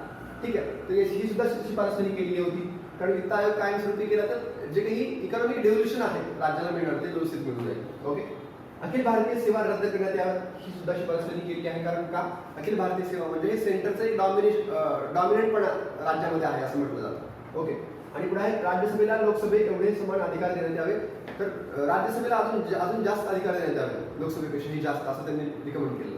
ठीक आहे, त्यामुळे हे विधान जे आहे ते चुकीचं आहे, बाकी तिन्ही विधान बरोबर आहे. ओके, पुढे पुढचा प्रश्न घेऊया. Question number 31. ओके, चुकीचं विचारलं विधान. वैधानिक अधिकारांच्या लेजिस्लेटिव्ह पॉवर्स विभागणीपेक्षा कार्यकारी अधिकारांची केंद्र व राज्यातील विभागणी अधिक गुंतागुंतीची आहे. त्याच्यासाठी सेंटर स्टेट रिलेशन हा चॅप्टर तुमचा व्यवस्थित असला पाहिजे. ठीक आहे, 11व्या भागामध्ये सेंटर आणि स्टेटच्या संदर्भामध्ये तरतूद दिलेली आहे संविधानाची. त्याच्यामध्ये काय सांगितलंय, एक्झिक्युटिव्ह रिलेशन कसे असतील सेंटर आणि स्टेटचे, आणि लेजिस्लेटिव्ह रिलेशन कायदेविषयक अधिकार कसे असतील. तर तुम्हाला माहित आहे की कायदेविषयक अधिकारासंदर्भामध्ये काय केलेलं आहे, राज्यसूचीतले विषय राज्याला, केंद्राला आणि समर्थसूचीतले दोघांना केलेले आहे, म्हणजे विभागणी व्यवस्थित केली आहे. ठीक आहे, मात्र ओके विभागणी व्यवस्थित केली आहे. एक्झिक्युटिव्हच्या बाबतीमध्ये कसं आहे, एक्झिक्युटिव्ह जर एखादं काम सोपवायचं असेल केंद्राला तर ते काय करतं, केंद्र काय करतं, राज्यपालाच्या मंजुरीनुसार ते खाली स्टेटला देतं, आणि स्टेट काय करतं, राष्ट्रपतीच्या संमतीने ते वर देतं. ठीक आहे, ओके, तर हे एक्झिक्युटिव्ह रिलेशन्सच्या संदर्भामध्ये आहे. आणि जे काही लेजिस्लेटिव्ह रिलेशन्स आहेत ते संविधानामध्ये दिलेले आहेत, त्या त्या सूचीतले याच्यावर त्या त्या राज्याला किंवा केंद्राला कायदे करता येतात. अशा काही 5 कंडिशन पण दिल्या ज्याच्यामध्ये केंद्राला राज्याच्या विषयावर कायदा करता येतो. मग तुम्हाला माहिती आहे की आणीबाणीच्या वेळेस असेल, राष्ट्रीय आणीबाणी असेल, त्यानंतर राष्ट्रपती राजवटीच्या संदर्भामध्ये असेल. ठीक आहे, त्यानंतर इंटरनॅशनल अग्रीमेंट इम्प्लिमेंट करायचे असतील तर असेल, 2 राज्यापेक्षा 2 किंवा 2पेक्षा जास्त राज्यांनी त्यांना विनंती केली असेल तर असेल. ठीक आहे, तर ह्या गोष्टी त्याच्यामध्ये आहेत. ओके, मग बघूया काय म्हणते नेमकं. वैधानिक अधिकारांच्या विभागणीपेक्षा कार्यकारी अधिकारांचे केंद्र व राज्यातील विभागणी अधिक गुंतागुंतीची आहे असं म्हटलं. तर बरोबर आहे, गुंतागुंतीची आहे. ओके, कारण वैधानिक अधिकार डायरेक्ट दिले संविधानामध्ये, मात्र कार्यकारी अधिकार दिले नाही व्यवस्थित. ओके, हिंदी भाषेच्या विकासासाठी खात्री करण्यासाठी केंद्र शासनाला राज्य शासनाला निर्देश देण्याचे अधिकार आहेत का? आर्टिकल 351. ओके, वैधानिक अधिकाराबाबत केंद्र आणि राज्य यांनी एकमेकांच्या संमतीने एकमेकांच्या निवडक अधिकार क्षेत्रावर अतिक्रमण करणे योग्य नाही, परंतु हेच कार्यकारी अधिकाराबाबत शक्य आहे असं म्हटलंय. ठीक आहे, वैधानिक अधिकाराबाबत केंद्र आणि राज्य यांनी एकमेकांच्या संमतीने एकमेकांच्या निवडक एक्सक्लुझिव्ह अधिकार क्षेत्रावर अतिक्रमण करणे योग्य नाही. ठीक आहे, वैधानिक अधिकाराबाबत केंद्र आणि राज्यांनी एकमेकांच्या संमतीने एकमेकांच्या निवडक अधिकार क्षेत्रावर अतिक्रमण करणे योग्य नाही, परंतु हेच कार्यकारी अधिकाराबाबत शक्य आहे असं म्हटलं आहे. ठीक आहे, आणि पुढचं आहे की वरीलपैकी एकही नाही. ठीक आहे, क्वेश्चन नंबर 31 मध्ये. ठीक आहे, ओके, तर हे सुद्धा विधान जे आहे ते बरोबर येते, कारण बघा वैधानिक अधिकाराबाबत केंद्र आणि राज्य यांनी एकमेकांच्या संमतीने एकमेकांच्या निवडक अधिकार क्षेत्रावर अतिक्रमण करणे योग्य नाही. ठीक आहे, राज्य सूचीतले विषय राज्यांनी, केंद्र सूचीतले राज्यांनी, मात्र हेच कार्यकारी अधिकाराबाबत शक्य नाही, कारण का कार्यकारी अधिकार एकमेकांना ते डेलिगेट करू शकतात. आर्टिकल नंबर 358 नुसार आणि 358 ए नुसार एकमेकांना डेलिगेट करू शकतात. ठीक आहे, त्यामुळे हे तिन्ही विधान बरोबर आहे. चुकीचं विचारलं तुम्हाला तर हे वरीलपैकी एकही नाही. आता हा जे स्टेटमेंट आहे तर हे खूप अवघड स्टेटमेंट तुम्हाला विचारलेलं आहे. ठीक आहे, किंवा अनोळखी भागावर हा क्वेश्चन सेट केलेला आहे. ठीक आहे, तर मागे आपण एक क्वेश्चन असं पाहिलं होतं की जो अनोळखी भागावर क्वेश्चन सेट केला आहे त्यातले बऱ्यापैकी तिन्ही विधान बरोबर आहे. ठीक आहे, एक लॉजिक आपण समजून घेऊ शकतो. ओके, पुढचा प्रश्न घेऊया. खालीलपैकी कोणते वैशिष्ट्य भारतीय संघराज्य आणि अमेरिकन संघराज्य या दोघांसाठी समान आहेत असं विचारलेलं आहे. बघा कोणते समान आहेत, अमेरिका आणि भारतामध्ये काय नेमकं समान आहे. संविधानाचा अर्थ लावण्यासाठी फेडरल सर्वोच्च न्यायालय आहे का, तिकडे सुप्रीम कोर्ट आहे, इकडे फेडरल कोर्ट आहे. ठीक आहे. दुहेरी न्यायव्यवस्था आपल्याकडे आहे का, ठीक आहे. दुहेरी न्यायव्यवस्था आपल्याकडे आहे का, नाहीये. इंटिग्रेटेड ज्युडिशरी आपल्याकडे आहे, त्यामुळे हे चुकीचं आहे. अविनाशी राज्यांचा अविनाशी संघ, and indestructible union of destructible state, ठीक आहे, हे आपलं आहे, मात्र अमेरिकेचं नाही. अमेरिकेचं वेगळं होऊ शकतात, त्यामुळे हे पण नाही. एकात्मिक निवडणूक यंत्रणा त्यांची वेगवेगळी आहे, ठीक आहे. फक्त हे एकमेव जे आहे ते समान आहे, बाकी कुठल्याही ह्याच्यामध्ये समान नाही आहे. ठीक आहे. पुढचा प्रश्न घेऊया आपण. Question number 33. सर्वोच्च न्यायालयातील न्यायाधीशांबाबत अयोग्य कथन ओळखा. ठीक आहे. सर्वोच्च न्यायालयातील न्यायाधीशांसंदर्भात विचारलं प्रश्न. वयाची 65 वर्ष पूर्ण होईपर्यंत ते पद धारण करतात. ठीक आहे. सर्वोच्च न्यायालयाचे न्यायाधीश 62 आणि 65 अशी वयात आहे. ते राष्ट्रपतींना पत्र लिहून आपल्या पदाचा राजीनामा देऊ शकतात असं म्हटलंय. राजीनामा द्यायचा देऊ शकतात. लोकसभेच्या शिफारशीनुसार राष्ट्रपती त्यांना त्यांच्या पदावर पदच्युत करू शकतात असं म्हटलंय. ठीक आहे. तर राष्ट्रपती काय लोकसभेच्या शिफारशीनुसार, पण तुम्हाला माहित आहे की त्यानंतर न्यायाधीशाला काढायचं असेल तर काय राज्यसभा आणि लोकसभा अशा दोघांनी पण ती जी काही ही आहे मागणी आहे त्याला मान्यता दिली पाहिजे. ठीक आहे. त्याला आपण इम्पिचमेंट प्रोसेस असं म्हणतो. ठीक आहे. किंवा पदच्युत करणे असं त्याला मराठीत म्हणतो आपण. ओके. तर हे लक्षात ठेवा की राष्ट्रपतीनं लोकसभेच्या शिफारशीनुसार नाही तर 100 सदस्यांच्या लोकसभेबाबत आणि 50 सदस्यांच्या राज्यसभेबाबत स्वाक्षरीने सर्वोच्च न्यायालयाच्या न्यायाधीशांना पदच्युतीचा ठराव अध्यक्षांना सभापतींना दिला जातो असं म्हटलं. तर हे दिलं जातं, नंतर यांनी मान्य केल्यानंतर त्यांना पदावर काढलं जातं. ठीक आहे. त्यामुळे हे डायरेक्ट चुकीचं आहे. इथे लोकसभा पण पाहिजे राज्यसभा पण पाहिजे, दोघांनी मान्य केलेलं पाहिजे. ठीक आहे. त्यामुळे हे विधान चुकीचं येईल. त्यानंतर पुढचा प्रश्न घेऊयात आपण. येस. हा बघा, राज्यसूचीमध्ये समावेश असलेल्या विषयाबाबत संसदेला अधिकार आहे. ठीक आहे. राज्यसूचीमध्ये समावेश असलेल्या विषयाबाबत संसदेला अधिकार आहे. खालीलपैकी कोणता कायदा संसदेने 2 किंवा अधिक घटक राज्यांच्या संमतीशिवाय मंजूर केला आहे. ठीक आहे. असे बरेचसे कायदे आहेत की ज्याच्यामध्ये काय की केंद्र राज्यसूचीवर कायदा करू शकतात. ठीक आहे. मग खालीलपैकी कुठला कायदा हा केला नाही असं म्हटलंय की राज्याच्या संमतीने नाही केला असं म्हणताय. ठीक आहे. एक बक्षीस स्पर्धा कायदा हे राज्याच्या संमतीने करायला पाहिजे. ओके. नागरी जमीन मर्यादा कायदा 1976चा तो सुद्धा राज्याच्या संमतीनेच केलेला आहे, कारण एक लिमिटेशन टाकायचं सगळ्यांना विचारून टाकलेला. अपहरण विरोधी कायदा. ठीक आहे. बघूयात माहिती नाही. जलसंवर्धन तुम्हाला माहित असेल आर्टिकल 253 जे आहे ते इम्प्लिमेंट करण्यासाठी इंटरनॅशनल अग्रीमेंट इम्प्लिमेंटेशन करण्यासाठी आपण हा कायदा पास केला. तर हे पण राज्याच्या संमतीशिवाय याच्यानुसार केला आहे. कुठला केला नाहीये, मंजूर केलेला आहे, राज्याच्या संमतीशिवाय मंजूर केला आहे असं म्हटलंय. तर तो आहे अपहरण विरोधी कायदा 1982, कारण हा पूर्णतः सेंटरने स्वतः केलेला आहे. ओके. नेक्स्ट.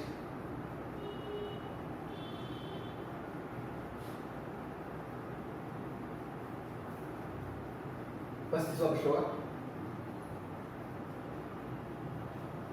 अनुच्छेद 361 नुसार राज्यपाल आपल्या पदाच्या अधिकारांच्या वापराबद्दल आणि कर्तव्याच्या पालनासंदर्भामध्ये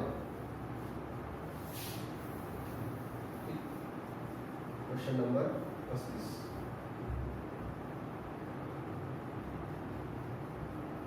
हा 361 नुसार राज्यपाल आपल्या पदाच्या अधिकाराच्या वापराबद्दल आणि कर्तव्याच्या पालनाबद्दल केलेल्या कृतीबद्दल कुठल्याही न्यायालयामध्ये उत्तरदायी नाहीये. हे बरोबर आहे. राज्यपाल आपल्या पदावर जोपर्यंत आहे तोपर्यंत त्याच्या विरुद्ध कुठल्याही पद्धतीचे फौजदारी कारवाई करता येणार नाही अथवा चालू ठेवता येणार नाही, हेही बरोबर आहे. संविधानाने त्यांना संरक्षण दिलं आहे. राष्ट्रपती पद हे कार्यात्मकतेपेक्षा अधिक समारंभात्मक आहे. राष्ट्रपती फक्त नावाला असतो, मात्र राज्यपाल हे समारंभात्मक त्याचप्रमाणे कार्यात्मक सुद्धा आहे, कारण राज्यपालाच्या भरपूर आपण ऍक्शन पाहतो. त्यांनी हे केलं ते केलं. आता सध्या राज्यपाल हा विषय चर्चेचा आहे, कारण का की राज्य मंत्रिमंडळाच्या अधिकाराच्या पुढे जाऊन त्याला अधिकार तो वापरत आहे. ठीक आहे. त्यामुळे हे राष्ट्रपती जरी समारंभात्मक असलं तरी राज्यपाल हे समारंभात्मक प्लस कार्यात्मक हे पद आहे. ठीक आहे. त्यामुळे हे विधान बरोबर आहे. कुठलं बरोबर आहे तर वरीलपैकी सगळे बरोबर आहे. पण हा सुद्धा क्वेश्चन जो आहे तो थोडासा अर्थ लावून उत्तर द्यायचं आहे. म्हणजे मेन जसे क्वेश्चन्स आहेत माहिती पद्धती लक्ष वेगळं आहे, तिन्ही स्टेटमेंट बरोबर आहे तसे. ओके. पुढे नॅक विचारलं, नॅक संदर्भात प्रश्न विचारलेला आहे. ठीक आहे. HRD आणि पॉलिटीचा भाग जो ओव्हरलॅप होतो त्याच्यावर क्वेश्चन आलेला आहे. नॅकची स्थापना 94 ची आहे, तुम्हाला माहित आहे. संविधानात्मक संस्था आहे का? कायद्याने स्थापन केली आहे. इथे प्रश्न केला बी जर काढून टाकलं तुम्ही तर बरेचसे पर्याय तुम्हाला कट होऊन जातील. ओके. विद्यापीठ अनुदान आयोग तिला निधी देतो का? देतो. तिचे मुख्यालय कुठं आहे? बेंगळुरूला आहे. डी बाजूला काढून टाका. ठीक आहे. तर लगेच तुमचा आन्सर येणार आहे. ए आणि सी हे विधान बरोबर आहे. ठीक आहे. माहिती असलेला हा प्रश्न आहे, माहितीवर आधारित आहे. त्यामुळे पाठांतरासोबत तुम्हाला कन्सेप्च्युअल क्लॅरिटी सुद्धा महत्त्वाची आहे. त्या कन्सेप्च्युअल क्लॅरिटी सोबत पाठांतर सुद्धा महत्त्वाचं आहे. ठीक. इथे परत फॅक्च्युअल गोष्टी आहेत. बघा 2022च्या गोवा विधानसभा निवडणुकीमध्ये बीजेपीला मिळालेल्या आहेत. गोवाची सदस्यसंख्या किती आहे? 40 आहे. ठीक. तर गोवा ही त्याची जी काही सदस्यसंख्या आहे ते तुम्हाला माहिती पाहिजे. 40 वगैरे आहे. अशा बऱ्याचशा विधानसभा आहेत. जसं गोवा आहे, मिझोरामची पण तुम्हाला माहिती आहे की 40 आहे. ठीक आहे. गोव्यासोबत मिझोरामची सुद्धा 40 आहे. ओके. हे लक्षात ठेवा, दोन स्टेट. त्यानंतर पुढचा प्रश्न घेऊया 38 नंबरचा बघा. हा स्वतंत्र पक्ष हिस्ट्री मध्ये पण तुम्हाला झालंय, पॉलिटिमध्ये पण व्हायला पाहिजे. स्वतंत्र पक्षाची स्थापना सी राजगोपालचारी 1959 बरोबर आहे. स्वतंत्र पक्षाचे नेतृत्व सी राजगोपालचारी मुंशी बरोबर आहे. स्वतंत्र पक्षाने सहकारी शेती व राज्य व्यापाराचे समर्थन केले. तुम्हाला माहित असेल की पंडित जवाहरलाल नेहरू पासून जे सी राजगोपालचारी वेगळे झाले कशामुळे झाले? इकॉनॉमिक गोष्टीवर त्यांचं एकमत होऊ शकलं नाही. तर या गोष्टीला सहकारी शेती आणि राज्य व्यापाराचं म्हणजे राज्य आणि व्यापार आपल्या हातात घेणं किंवा आपण त्याला असं म्हणूयात की जे काही सरकारकडे बरेचसे आपण अधिकार दिले गेले होते व्यवसायाचे किंवा व्यापाराचे किंवा उद्योगाचे, तर त्यांना ते नको होते, त्याच्यामुळे ते बाहेर पडले होते. त्यामुळे हे जे विधान जे आहे ते मुख्य कारण होतं त्यांचं बाहेर पडण्याचं. त्यामुळे हे विधान जे आहे ते समर्थन केलं नाही, त्यांनी समर्थन केलं नाही. ठीक आहे. त्यामुळे योग्य का तुम्ही विचारलं मला ए आणि बी हे योग्य आहे. त्यांच्या बाहेर जाण्याचं कारणच हे आहे. ठीक आहे. पुढे नेक्स्ट 39वा प्रश्न बघूयात आपण. हा प्रादेशिक पक्षाच्या अखिल भारतीय दृष्टिकोन आहे असं म्हटलं बरं का. प्रश्न नीट वाचा. खालीलपैकी कोणत्या प्रादेशिक पक्षाकडे अखिल भारतीय दृष्टिकोन आहे? पूर्ण भारतामध्ये व्यापण्याचं, परंतु राष्ट्रीय निवडणुकीय आधाराचा अभाव आहे असं म्हटलं. ठीक आहे. राष्ट्रीय कोणते बघा प्रश्न नेमका कसा आहे. खालीलपैकी कोणत्या प्रादेशिक पक्षाकडे अखिल भारतीय दृष्टिकोन आहे परंतु राष्ट्रीय निवडणुकी आधाराचा अभाव आहे असं म्हटलं की ऑल लेवलवर जाऊ शकतो तो, मात्र निवडणुकीमध्ये सपोर्ट नाही लोकांचा. हिमाचल विकास काँग्रेस हिमाचल पुरतच मर्यादित आहे. ओके. नॅशनल लोकदलाचं तुम्हाला माहिती आहे पूर्ण इतिहास, तर ते नॅशनल लेवलवर तो जाऊ शकतो, मात्र आधार नाही. All India forward block Netaji Subhashchandra बोसला support आहे, ऑल इंडिया लेवलवर जाऊ शकतो. रिव्होल्युशनरी सोशलिस्ट पार्टी सुद्धा ऑल इंडियावर परफॉर्म करू शकते, मात्र बेस नाही आहे. ठीक आहे. तसे बी सी डी जे आहेत ते हे असे पक्ष आहेत की जे त्यांना सपोर्ट नाही आहे नॅशनल लेवलवर जाण्यासाठी. ठीक आहे. पुढचा प्रश्न घेऊयात आपण. हिमाचलसाठी मर्यादित असणार आहे, नॅशनल लेवलवर कशाला जाईल. ठीक आहे. तर ते कार्यक्षेत्राचं मर्यादित होतं. ठीक आहे. नेक्स्ट खालीलपैकी कोणते घटक शिक्षणाच्या खाजगीकरणास कारणीभूत आहेत? खाजगीकरण काय झालं? एक स्पर्धात्मक कार्यक्षमतेची गरज होती म्हणून झालं, सामाजिक न्यायाची गरज होती म्हणून झालं का? सामाजिक न्याय उलट खाजगीकरणामुळे सामाजिक न्याय प्राप्त होतो का? तर नाही, कारण गरीब लोकांना शिक्षण फार होऊन जातं, वंचिताकडे दुर्लक्ष होतं, हे बाहेर जाईल. लोकसंख्येमध्ये वाढ झाली म्हणून शिक्षण खाजगीकरण झालं का? तर नक्कीच झालं. जिल्हा परिषद शाळांमध्ये जास्त गर्दी झाली, खाजगीकरण झालं. सरकारवरील आर्थिक बोजा वाढला म्हणून त्यांनी खाजगीकरणास परमिशन दिली. त्यामुळे ए सी आणि डी जे आहेत ते कारणीभूत आहे. ए सी आणि डी. सामाजिक न्यायाची गरज असती तर शाळा कोणाच्या पाहिजे? सरकारच्या पाहिजे. ओके. हा सी सारखा क्वेश्चन. ठीक आहे. नेक्स्ट त्याच्यामध्ये नॉलेज असण्याची गरज नाही किंवा इन जनरल तो क्वेश्चन आहे.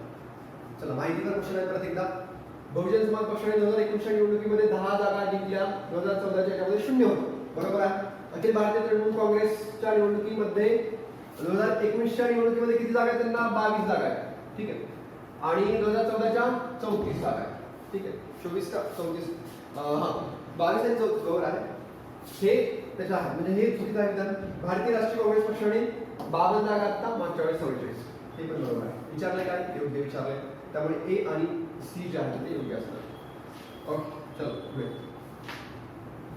पुढचा प्रश्न घेऊया. हा जोड्या लावा. पक्षाची पद्धत दिलेली आहे किंवा प्रकार दिला. ओके. प्रक्रियावादी पक्ष असं म्हटलंय. Conservative party, reactionary party, liberal party आणि रॅडिकल पार्टी. आता लिबरल तुम्हाला माहिती आहे, लिबरल बघूयात अगोदर. ओके. लिबरल काय असतात? उदारमतवादी पक्ष असतो तो. विद्यमान संस्थांना उलटून नवीन व्यवस्था काय नाही विद्यमान संस्थांमध्ये सुधारणा करणं हे त्यांचं वैशिष्ट्य आहे. ओके, तर बघा हे आहेत उदारमतवादी पक्ष. म्हणजे सीचं काय पाहिजे, 2 पाहिजे. सीचं 2 कुठं आहे का, सीचं 2 उत्तर कुठं आहे का, इथे पण आहे, इथे पण आहे. आता आपण इतर जे काही पक्ष आहेत, इतर जे काही जोड्या आहेत त्या आपण पाहूयात. रिॲक्शनरी झालं, कन्झर्वेटिव्ह आपल्याला लिबरल पार्टी आपल्याला माहिती होती. आता आहे रिॲक्शनरी पार्टी. ठीक आहे, प्रक्रियावादी पक्ष. हा जो आहे तो प्रक्रियावादी म्हणजे त्याला रिॲक्शन देतो तो एखाद्या वेळेला.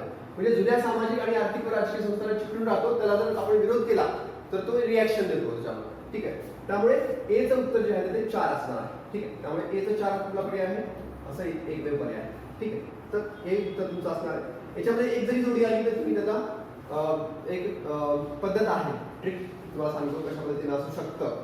चान्सेस असतात त्याच्यामध्ये, पूर्ण बरोबर येईल असं नाही, मात्र याचा रूल ऑफ मॅक्झिमम त्याला असं म्हणतो मी. ठीक आहे, की सीचं तुम्हाला माहिती आहे की 2 आहे. आता एचं चेंज, एचं पाहिजे तुम्हाला. एचं कुठला पर्याय रिपीट झालेला आहे, चौथा पर्याय जास्त वेळा रिपीट झाला, तर इथं चौथा असायला पाहिजे. ठीक आहे, बी मध्ये बघा तिसरा पर्याय रिपीट झाला म्हणजे 3 असला पाहिजे, 4. त्यानंतर डी मध्ये बघा एक पर्याय खूप वेळा रिपीट झाला म्हणजे डीचं एकच उत्तर असलं पाहिजे. ठीक आहे, हे असं सगळं मॅनेज केलं तर चौथं उत्तर होऊन जाईल. ओके, जो बरोबर पर्याय तो जास्त वेळा रिफ्लेक्ट होतो उत्तर पर्याय. ओके, असं त्याचा लॉजिक आहे. ठीक आहे, पुढे म्हणजे प्रत्येक वेळेस लागू पडेल असं नाही, मात्र मॅक्झिमम वेळा लागू पडतं ते. नेक्स्ट क्वेश्चन पाहूया. खालीलपैकी योग्य कथने ओळखा. खाजगीकरण आणि कोटा पद्धती हे उच्च शिक्षणासमोर आव्हान आहे. बरोबर आहे, खाजगीकरणामुळे महाग झालंय, कोटा असल्यामुळे गरीब लोकांना ऍडमिशन घेता येत नाहीये.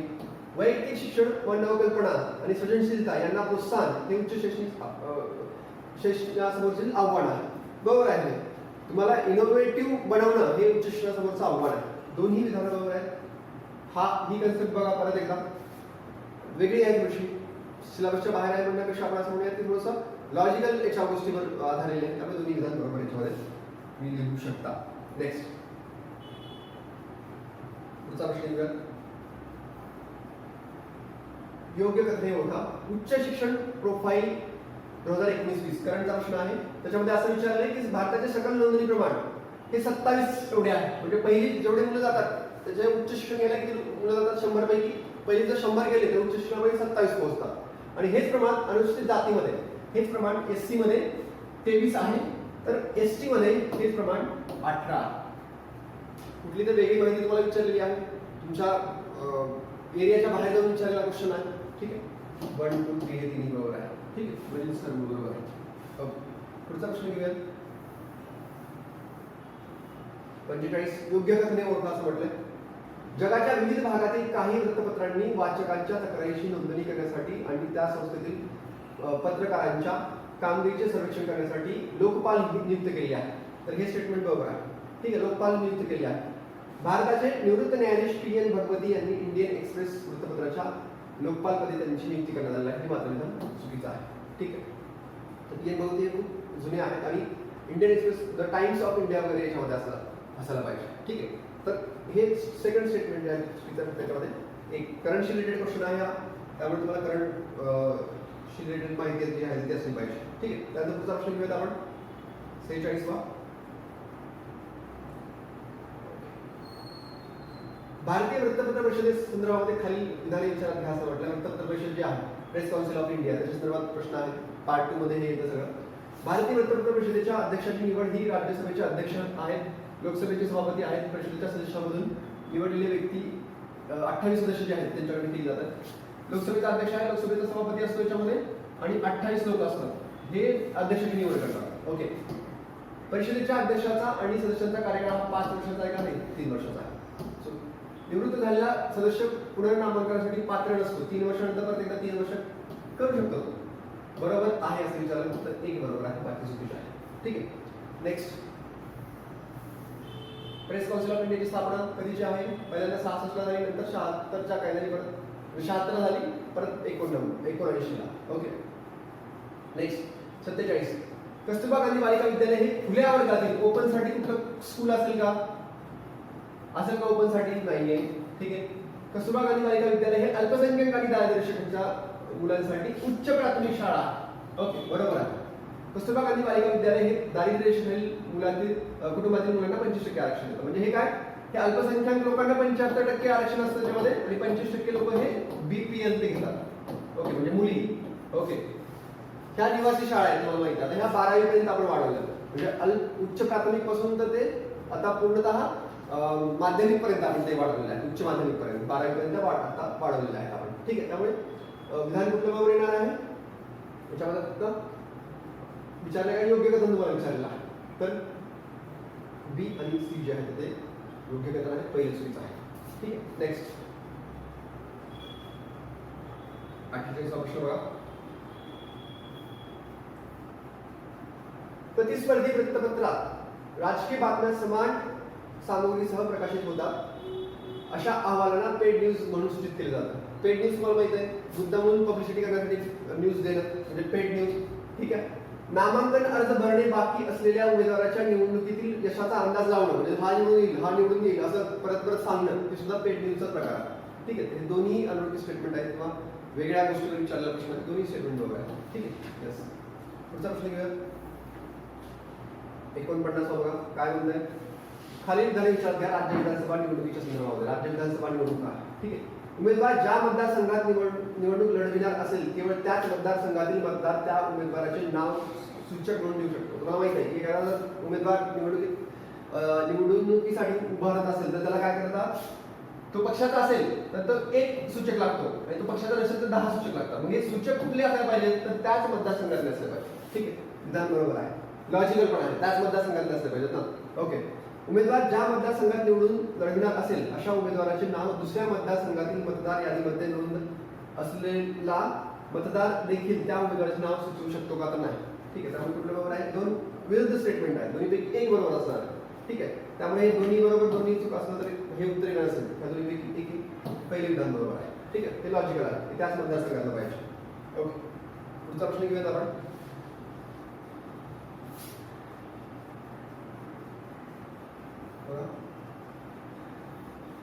एक 50वा प्रश्न आहे. केंद्रीय जागरूकता निरीक्षकाबद्दल खालीलपैकी चुकीचे कथन ओळखा असं म्हटलंय. निवडणुकीच्या वेळेस जे काही आपण निरीक्षक लावलेले आहेत, सेंट्रल अवेअरनेस ऑब्झर्वर 2019 निवडणुकीमध्ये आपण लावले होते, अगोदर पण लावलेले होते, मात्र आता ते केंद्रभागी आलेले आहेत, चर्चेचा विषय ठरलेला होता.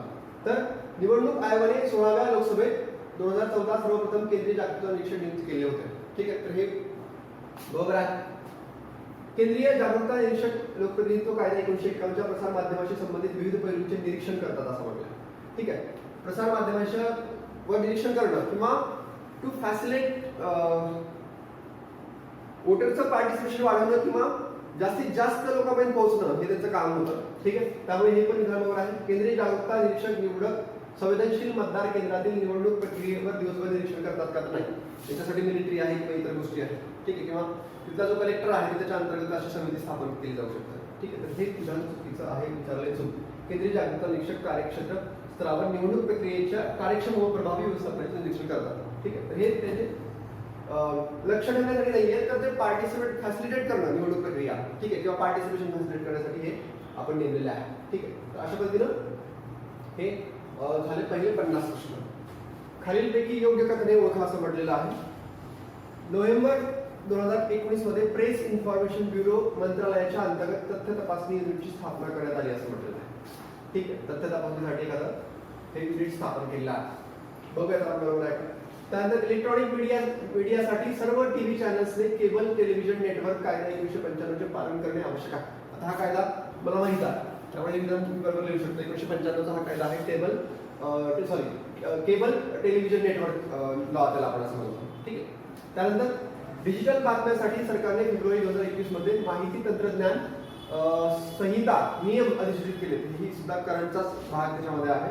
जो काही आपला मीडिया नावाचा जो चॅप्टर आहे, ठीक आहे, तर त्या मीडिया नावाच्या चॅप्टरमध्ये तुम्ही आता पाहिलं असेल की बऱ्याचपैकी मागच्या लेक्चर्समध्ये सुद्धा काही करंटचेच क्वेश्चन्स विचारले गेले होते. तर हा सुद्धा करंटचाच क्वेश्चन्स आहे आणि हे तिन्ही विधान बरोबर आहे. ठीक आहे, तर आपण ह्याला कुठल्या कॅटेगरीमध्ये टाकतो आपण, जो की तुमच्या फोकस एरियाच्या बाहेर जाऊन एखादा क्वेश्चन विचारला किंवा जास्त तुम्हाला हे नॉलेज असणं गरजेचं नाहीये इन जनरल, मात्र असं क्वेश्चन विचारला तर आपण सगळे विधान बरोबर लिहायचं आपण. ठीक आहे, तर मॅक्झिमम वेळा बऱ्यापैकी विधान बरोबर असतात. वरीलपैकी सगळे हे जे विधान जे आहेत ते बरोबर आहे. 2021 ला नवीन रूल्स आले आहेत. ओके, पुढे तुमचा प्रश्न घेऊया. 51 झालं. त्यानंतर 52 सच्चर समिती संदर्भामध्ये विचारलं. सच्चर समितीच्या संदर्भामध्ये बरोबर विचारलं तुम्हाला. पहिलं विधान आहे सच्चर समिती मार्च 2005 मध्ये स्थापन करण्यात आली. ठीक आहे, तर 2005 ची समिती आहे. एक्झॅक्टली बरोबर आहे. दिल्ली उच्च न्यायालयाचे माजी मुख्य न्यायाधीश राजेंद्र सच्चर हे त्याचे अध्यक्ष होते. बरोबर आहे. भारतातील मुस्लिमांच्या शैक्षणिक स्थितीचा अभ्यास करणे हे या समितीचे एक कार्य होतं. हे सुद्धा विधान बरोबर आहे. ठीक आहे. समितीने 2009 साली आपला अहवाल दिला. ठीक आहे, ओके. हे डी स्टेटमेंट जे आहे तर ते चुकीचं आहे, चुकीचं आहे, चुकीचं आहे. तर पर्याय नंबर 1 त्याच्यामध्ये बरोबर येणार आहे. ठीक आहे. फॅक्च्युअल गोष्ट आहे, मला माहिती असली पाहिजे. ओके. तर समिती कधी स्थापन केली, तिने रिपोर्ट कधी दिला, हा जो कंटेंट आहे तर तो GS4 मध्ये पण तुम्हाला जास्त विचारला जातोय, GS2 मध्ये पण आहे. ओके.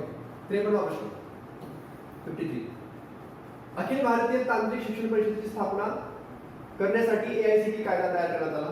बरोबर आहे. त्याची स्थापना करण्यासाठी तो कायदा तयार करण्यात आला असेल, त्यामुळे इन जनरल बरोबर विधान आहे. संपूर्ण देशात तांत्रिक शिक्षण प्रणालीचे योग्य नियोजन व समन्वयित विकास करण्याच्या उद्देशाने AICTE स्थापन करण्यात आली. एक्झॅक्टली बरोबर आहे.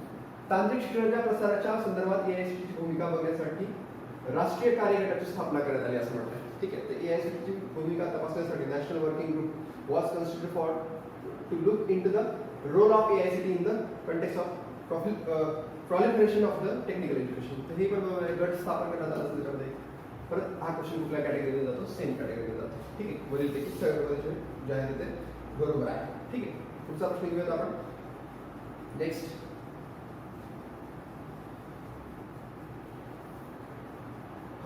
हा पण थोडासा HRD ला मिक्स असणारा क्वेश्चन आहे. मला कदाचित हे माहिती नसेल, परंतु त्या क्षेत्रामध्ये काम करणाऱ्या ज्या काही महिला आहेत त्यांची नावे दिलेली आहेत. जसं की श्रमजीवी महिला सभा ही मृणाल गोरे यांची आहे. ठीक आहे. तर एकचं काय असं पाहिजे, 4 असं पाहिजे, असे 2 पर्याय. ठीक आहे. त्यानंतर पुढचा जो आहे तर महिला दक्षता समिती जी आहे तर ती आहे सुधा मूर्ती यांची आहे, सुधा कुलकर्णी यांची आहे. तर एक असलं पाहिजे. ठीक आहे. तर हे 4 3 2 1. ओके. तर हे त्याच्या योग्य जोड्या आहेत. 2 जरी असेल तुम्हाला माहिती तर त्या येऊ शकतील तुम्हाला. फॅक्च्युअल कंटेंट आहे त्याच्यामध्ये. ठीक आहे. पुढचा प्रश्न घेऊयात आपण.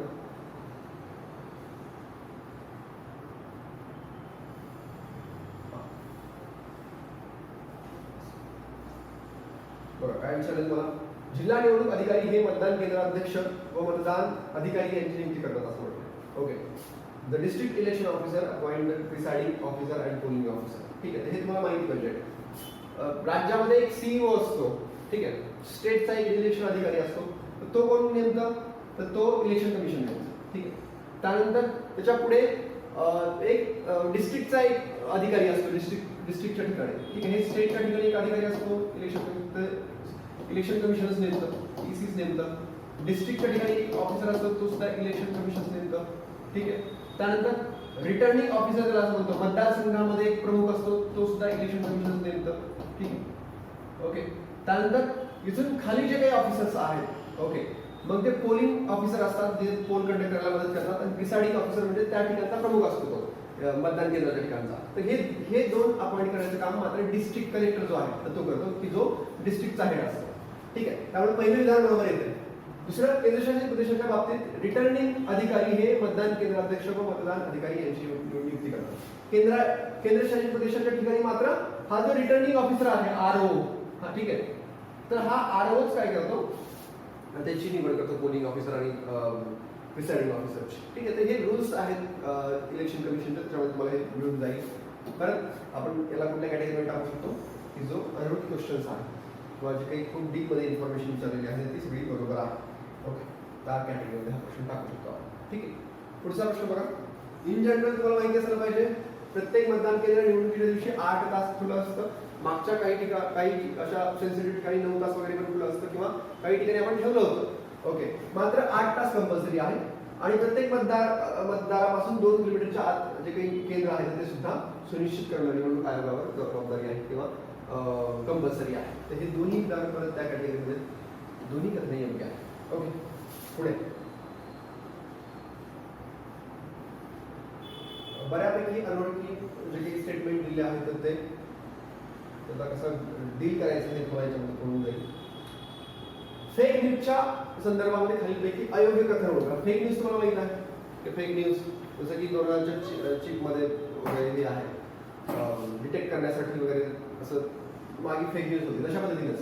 तर फेक न्यूजच्या याच्यासाठी ब्रॉडकास्टिंग कंटेंट कंप्लेंट काउन्सिल ही आक्षेपार्ह दूरचित्रवाणी सामुग्री आणि बनावट बातम्यांसाठी दूरचित्रवाणी प्रसारकांच्या विरोधात तक्रारी मान्य करते. तर त्यांना फेक न्यूजच्या तक्रारीसाठी ही एक आपण संस्था जी आहे ती 2011 साली आपण निर्माण केली आहे. तर ती त्याला डील करते. बरोबर आहे. बनावट बातम्यापासून बचाव करण्यासाठी भारतीय दंड संहितेतील कलम 153 295 सुद्धा वापरता येऊ शकतात. हे पण बरोबर आहे. भारतामध्ये बनावट बातम्यांविरुद्ध विशेष कायदे आहेत असं म्हटलंय. ठीक आहे. तर भारतामध्ये बनावट बातम्याच्या विरोधामध्ये असा काही विशेष कायदा आतापर्यंत आपण केलेला नाहीये. त्याला डील करण्यासाठी ह्या दोन गोष्टी आपण आणलेल्या आहेत. विशेष कायदा आणला नाही. ठीक आहे. आणि 2000 रुपयांच्या नोटमध्ये GPS ट्रॅकिंग नॅनोचिप आहे ही खोटी बातमी आहे. ते खोटी बातमी आहे तर खोटी बातमी आहे. मला माहित असेल की अगोदर चालू होतं की 2000च्या नोटमध्ये चिप आहे आणि ती कुठं जर पैसे तुम्ही संग्रह करून ठेवला तर ती सहज होईल वगैरे असं गोष्टी खोट्या गोष्टी त्यामध्ये आलेल्या आहेत. तर ही पण स्टेटमेंट जे आहे ते बरोबर आहे. त्याच्यामुळे फक्त विशेष कायदा आतापर्यंत आपण केला गेलेला नाहीये. त्याला डील करण्यासाठी रूल्स वगैरे आपण बनवलेला आहे. ठीक आहे. तर हे ए बी आणि डी जे विधान आहे तर ते बरोबर आहे. अयोग्य विचारले त्याच्यापैकी सी विधान जे आहे हे अयोग्य आहे. ओके चल पुढे प्रश्न घेऊया. NPTEL तुम्हाला माहित आहे. ओके NPTEL एक प्लॅटफॉर्म आहे की ज्याच्यामध्ये आपल्याला शिकता येतं. उच्च माध्यमिक पासून तर बऱ्यापैकी आता खरं तर 9वी पासून आता व्हिडिओ त्याच्यामध्ये क्रिएट होत आहेत. तर पूर्ण इंजिनिअरिंग किंवा ग्रॅज्युएशन पोस्ट ग्रॅज्युएशन पर्यंतचे कोर्सेस आपण त्याच्यामध्ये रेकॉर्ड करून आपण कुठेही ऍक्सेस होतील विद्यार्थ्यांना आणि शिक्षकांना याच्यासाठी आपण प्रयत्न करतो. NPTEL हा मिनिस्ट्री ऑफ HRDचा एक प्रकल्प आहे जो भारतीय तंत्रज्ञान संस्था IIT चा प्रकल्प आहे. अशा वेगवेगळ्या IIT आणि IISc बेंगलोर सह 2003 मध्ये हा प्रकल्प सुरू केला गेला. याच्यामध्ये आता 9 IIT जोडलेले आहेत ओव्हरऑल. मात्र सुरू करत असताना काहीच त्याच्यामध्ये होत्या. तर कुठल्या विचारल्या त्यांनी दिल्लीला होती, रुडकी होती, कानपूर होती, ह्या सुरुवातीच्या IIT. पुण्याला IIT आहे का? चुकीचं आहे. कोलकात्याला IIM. ठीक. A, B आणि C हे उत्तर बघा. पुणे जर तुम्हाला माहित असेल की पुण्यात IIT नाहीये तर D इथं ऑप्शन कटतं, D ऑप्शन कटतं, D इथं ऑप्शन कटतं. ओके तर उत्तर तुम्हाला लगेच येईल. नेक्स्ट पुढचा प्रश्न घेऊया आपण. खालीलपैकी कोणत्या लोकसभा निवडणुकीमध्ये सर्वात जास्त मतदान झालेलं आहे? लास्ट टाइमची जी काही होती त्याच्यामध्ये तुम्हाला 67% हायेस्ट मतदान झालेलं आहे.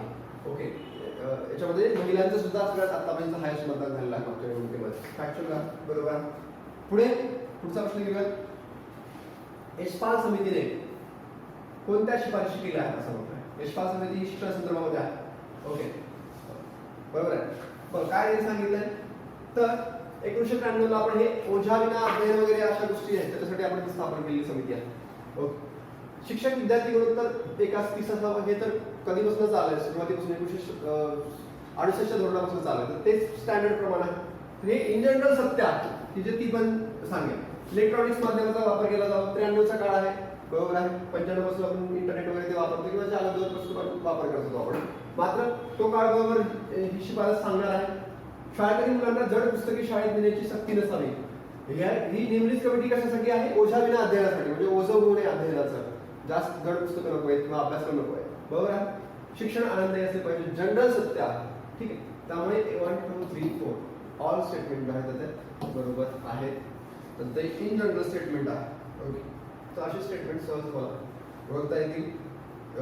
मोठी कमिटी आहे ती तर कशा पद्धतीच्या शिफारशी ती करू शकते याचा आपण एक अंदाज बांधू शकतो याच्यामध्ये. ठीक आहे. पुढचा प्रश्न. हे काही कायदे आहेत महत्वाचे. ठीक आहे. तर इंडियन टेलिग्राफ अमेंडमेंट ऍक्ट आहे याच्यामध्ये. कॉपीराइट ऍक्ट तुम्हाला माहिती असेल. कॉपीराइट कधीचा आहे? 57चा आहे. त्यानंतर the indecent representation of woman हा ऍक्ट कधीचा आहे? 86चा आपण केलेला आहे. याच्यामध्ये उत्तर आपण करू शकतो कॉपीराइट 2चं सीचं काय असलं पाहिजे? 2 असलं पाहिजे. सीचं 2 असलं पाहिजे असा पर्याय आहे. डीचं किती असलं पाहिजे? 4 असलं पाहिजे. असं कुठं आहे डीचं 4, सीचं 2, डीचं इथं पर्याय आहे इथे पण आहे. ठीक आहे. नाही इथं तिथेच चौथा पर्याय जो आहे तो म्हणजे काय असेल? एक the Indian telegraph amendment act 2006चा आहे. The telecom and revolution authority of India act हे आता मी हे 97चा. तर एखादं दोन माहिती असलं तरी तुम्ही उत्तर लिहू शकता. ठीक आहे. ओके. इथे रूल ऑफ मॅक्सिमम लागू होतो का बघा बरं. इथे एक मॅक्सिमम वेळ आहे, इथं एक पाहिजे उत्तर. इथं काय मॅक्सिमम, इथं 3 मॅक्सिमम आहे, तर 3 त्याचं उत्तर पाहिजे. ओके. इथे काय मॅक्सिमम 2 मॅक्सिमम 2 उत्तर पाहिजे. इथे काय मॅक्सिमम आहे 1 आणि 4 आहे, मात्र इथं 3 असल्यामुळे इथं उत्तर येतं रूल ऑफ मॅक्सिमम. ठीक आहे, उत्तर येऊ शकतं याच्यात. ओके. नेक्स्ट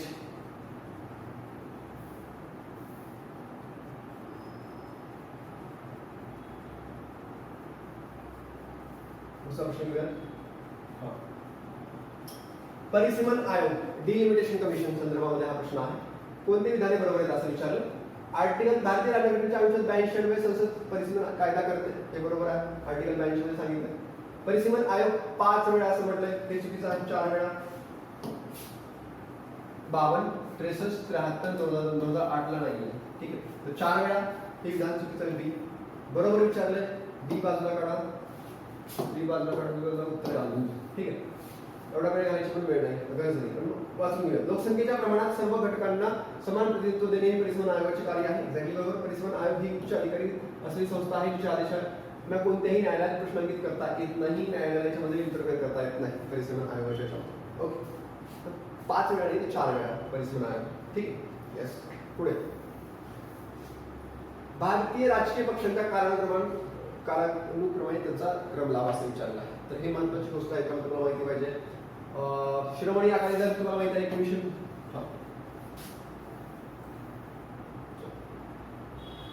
शिरोमणी अकाली दल कधीच आहे, एकदम इंग्रजांच्या काळात येतो 1920 चा. आसाम गण परिषद, आसामचं भांडण कधी चालू होतं, 85 दरम्यान चालू होतं. तेलुगू देसम पार्टी आणि 1986 मध्ये राजीव गांधीच्या विरोधामध्ये प्रमुख विरोधी पक्ष पार्टी होती, तर ती 82 ला स्थापन झाली, 1982 ला. ठीक आहे. झारखंड मुक्ती मोर्चा हा ठीक आहे 1986 चा कदाचित. ओके, तर बघा सी हे पहिल्यांदा पाहिजे.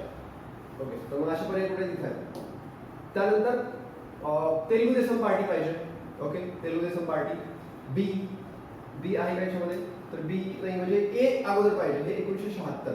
ठीक, 1976 ची पार्टी आहे झारखंड मुक्ती मोर्चा.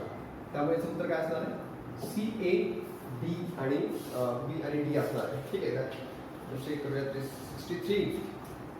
यस.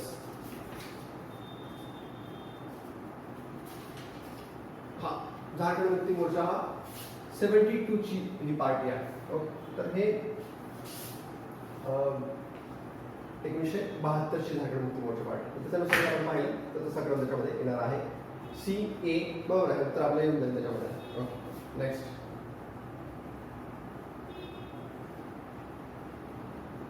पुढे मुस्लिम हा भारतातील सर्वात जास्त शैक्षणिकदृष्ट्या मागासलेला समूह आहे. बरोबर आहे. लोकसंख्येच्या तुलनेत मुस्लिमांचा प्राथमिक आणि उच्च माध्यमिक स्तरावर शिक्षणात नोंदणी दर सर्वात कमी. कारण का, कारण 10वी नंतर 8वी नंतर ते व्यवसायामध्ये सहभागी होतात, त्यामुळे उच्च शिक्षणापर्यंत जात नाही. जनरल स्टेटमेंट आहे, जनरल स्टेटमेंट दोन्ही बरोबर आहे. ओके, पुढचा प्रश्न घेऊयात आपण. 65 नंबर क्वेश्चन. हा 2009 मध्ये लोकसभा निवडणूक लढवणाऱ्या सर्वसाधारण उमेदवारांना द्यावी लागलेली सुरक्षा ठेव रक्कम ही 10,000 वरून 25 पर्यंत वाढवण्यात आली असं म्हटलंय. ठीक आहे, बघूयात बरोबर वाटतंय. 2009 मध्ये राज्य विधानसभेच्या निवडणुकीसाठी अनुसूचित जाती व अनुसूचित जमातीच्या उमेदवारांसाठी सुरक्षा ठेव रक्कम 2,500 वरून 7,500 पर्यंत वाढवण्यात आली असं म्हटलंय. ठीक आहे, त्याच्यामध्ये जे काही इलेक्शनचा जो खर्च जो आहे तो इलेक्शनच्या खर्चा संदर्भामध्ये हा प्रश्न विचारलेला आहे. तर 7.5चं दुप्पट काय होतं. ठीक आहे, 15,000 होतं. असं 15,000 कुठली सुरक्षा ठेव रक्कम नाहीये. ओके, एक तर आहे संसदेसाठी किती आहे 25,000 आणि 25,000च्या अर्ध हे SC ST साठी असतं, म्हणजे 12,500. ओके, आणि ज्या विधानसभा निवडणूक आहेत त्यांच्यासाठी किती आहे 10,000. ओके, आणि त्याच्या निम्म म्हणजे 5,000 हे SC ST साठी असतं. आणि 15,000 कशाची सुरक्षा ठेव रक्कम आहे, तर ही राष्ट्रपती आणि उपराष्ट्रपतीसाठी सुरक्षा ठेव रक्कम. लक्षात ठेवा 15,000, 10,000 आणि 25,000. ठीक आहे. ओके, फॅक्चुअल माहिती आहे. पुढचा प्रश्न घेऊयात आपण. पहिल्या लोकसभा निवडणुकीमध्ये काँग्रेस पक्षाला 489 पैकी 364 जागा. बरोबर आहे. पहिल्या लोकसभा निवडणुकीत भारतीय साम्यवादी पक्ष 16 जागा होता. बरोबर आहे. काँग्रेस पक्षाने मद्रास व ओरिसा राज्याच्या निवडणुकीत 1952 बहुमताच्या जागा जिंकल्या. तर काँग्रेस ह्या स्टेटमध्ये सोडून इतर स्टेटमध्ये जिंकलेलं होतं. मद्रास म्हणजेच आत्ताचं जे काही तामिळनाडू वगैरे त्या क्षेत्रामध्ये जे काही कम्युनिस्ट पार्टी आहे तर त्यांचं जास्तीत जास्त वर्चस्व राहिला. ओरिसामध्ये सुद्धा बिजू जनता दल वगैरे हे किंवा लोकदल तेव्हाचं किंवा अजून म्हणूयात की आपण साम्यवादी लोक म्हणूयात तर त्यांचं वर्चस्व तिथं होतं. त्यामुळे हे दोन स्टेट एकदम चुकीचे दिले. हे स्टेट सोडून इतर ठिकाणी बहुमत होतं, मात्र ह्या दोन स्टेटमध्ये नव्हतं. सी बाहेर काढायचं आपल्याला. बरोबर विधान कुठलं असणार याच्यामध्ये विचारले काय तुम्हाला योग्य करतो ए आणि बी. ठीक आहे. नेक्स्ट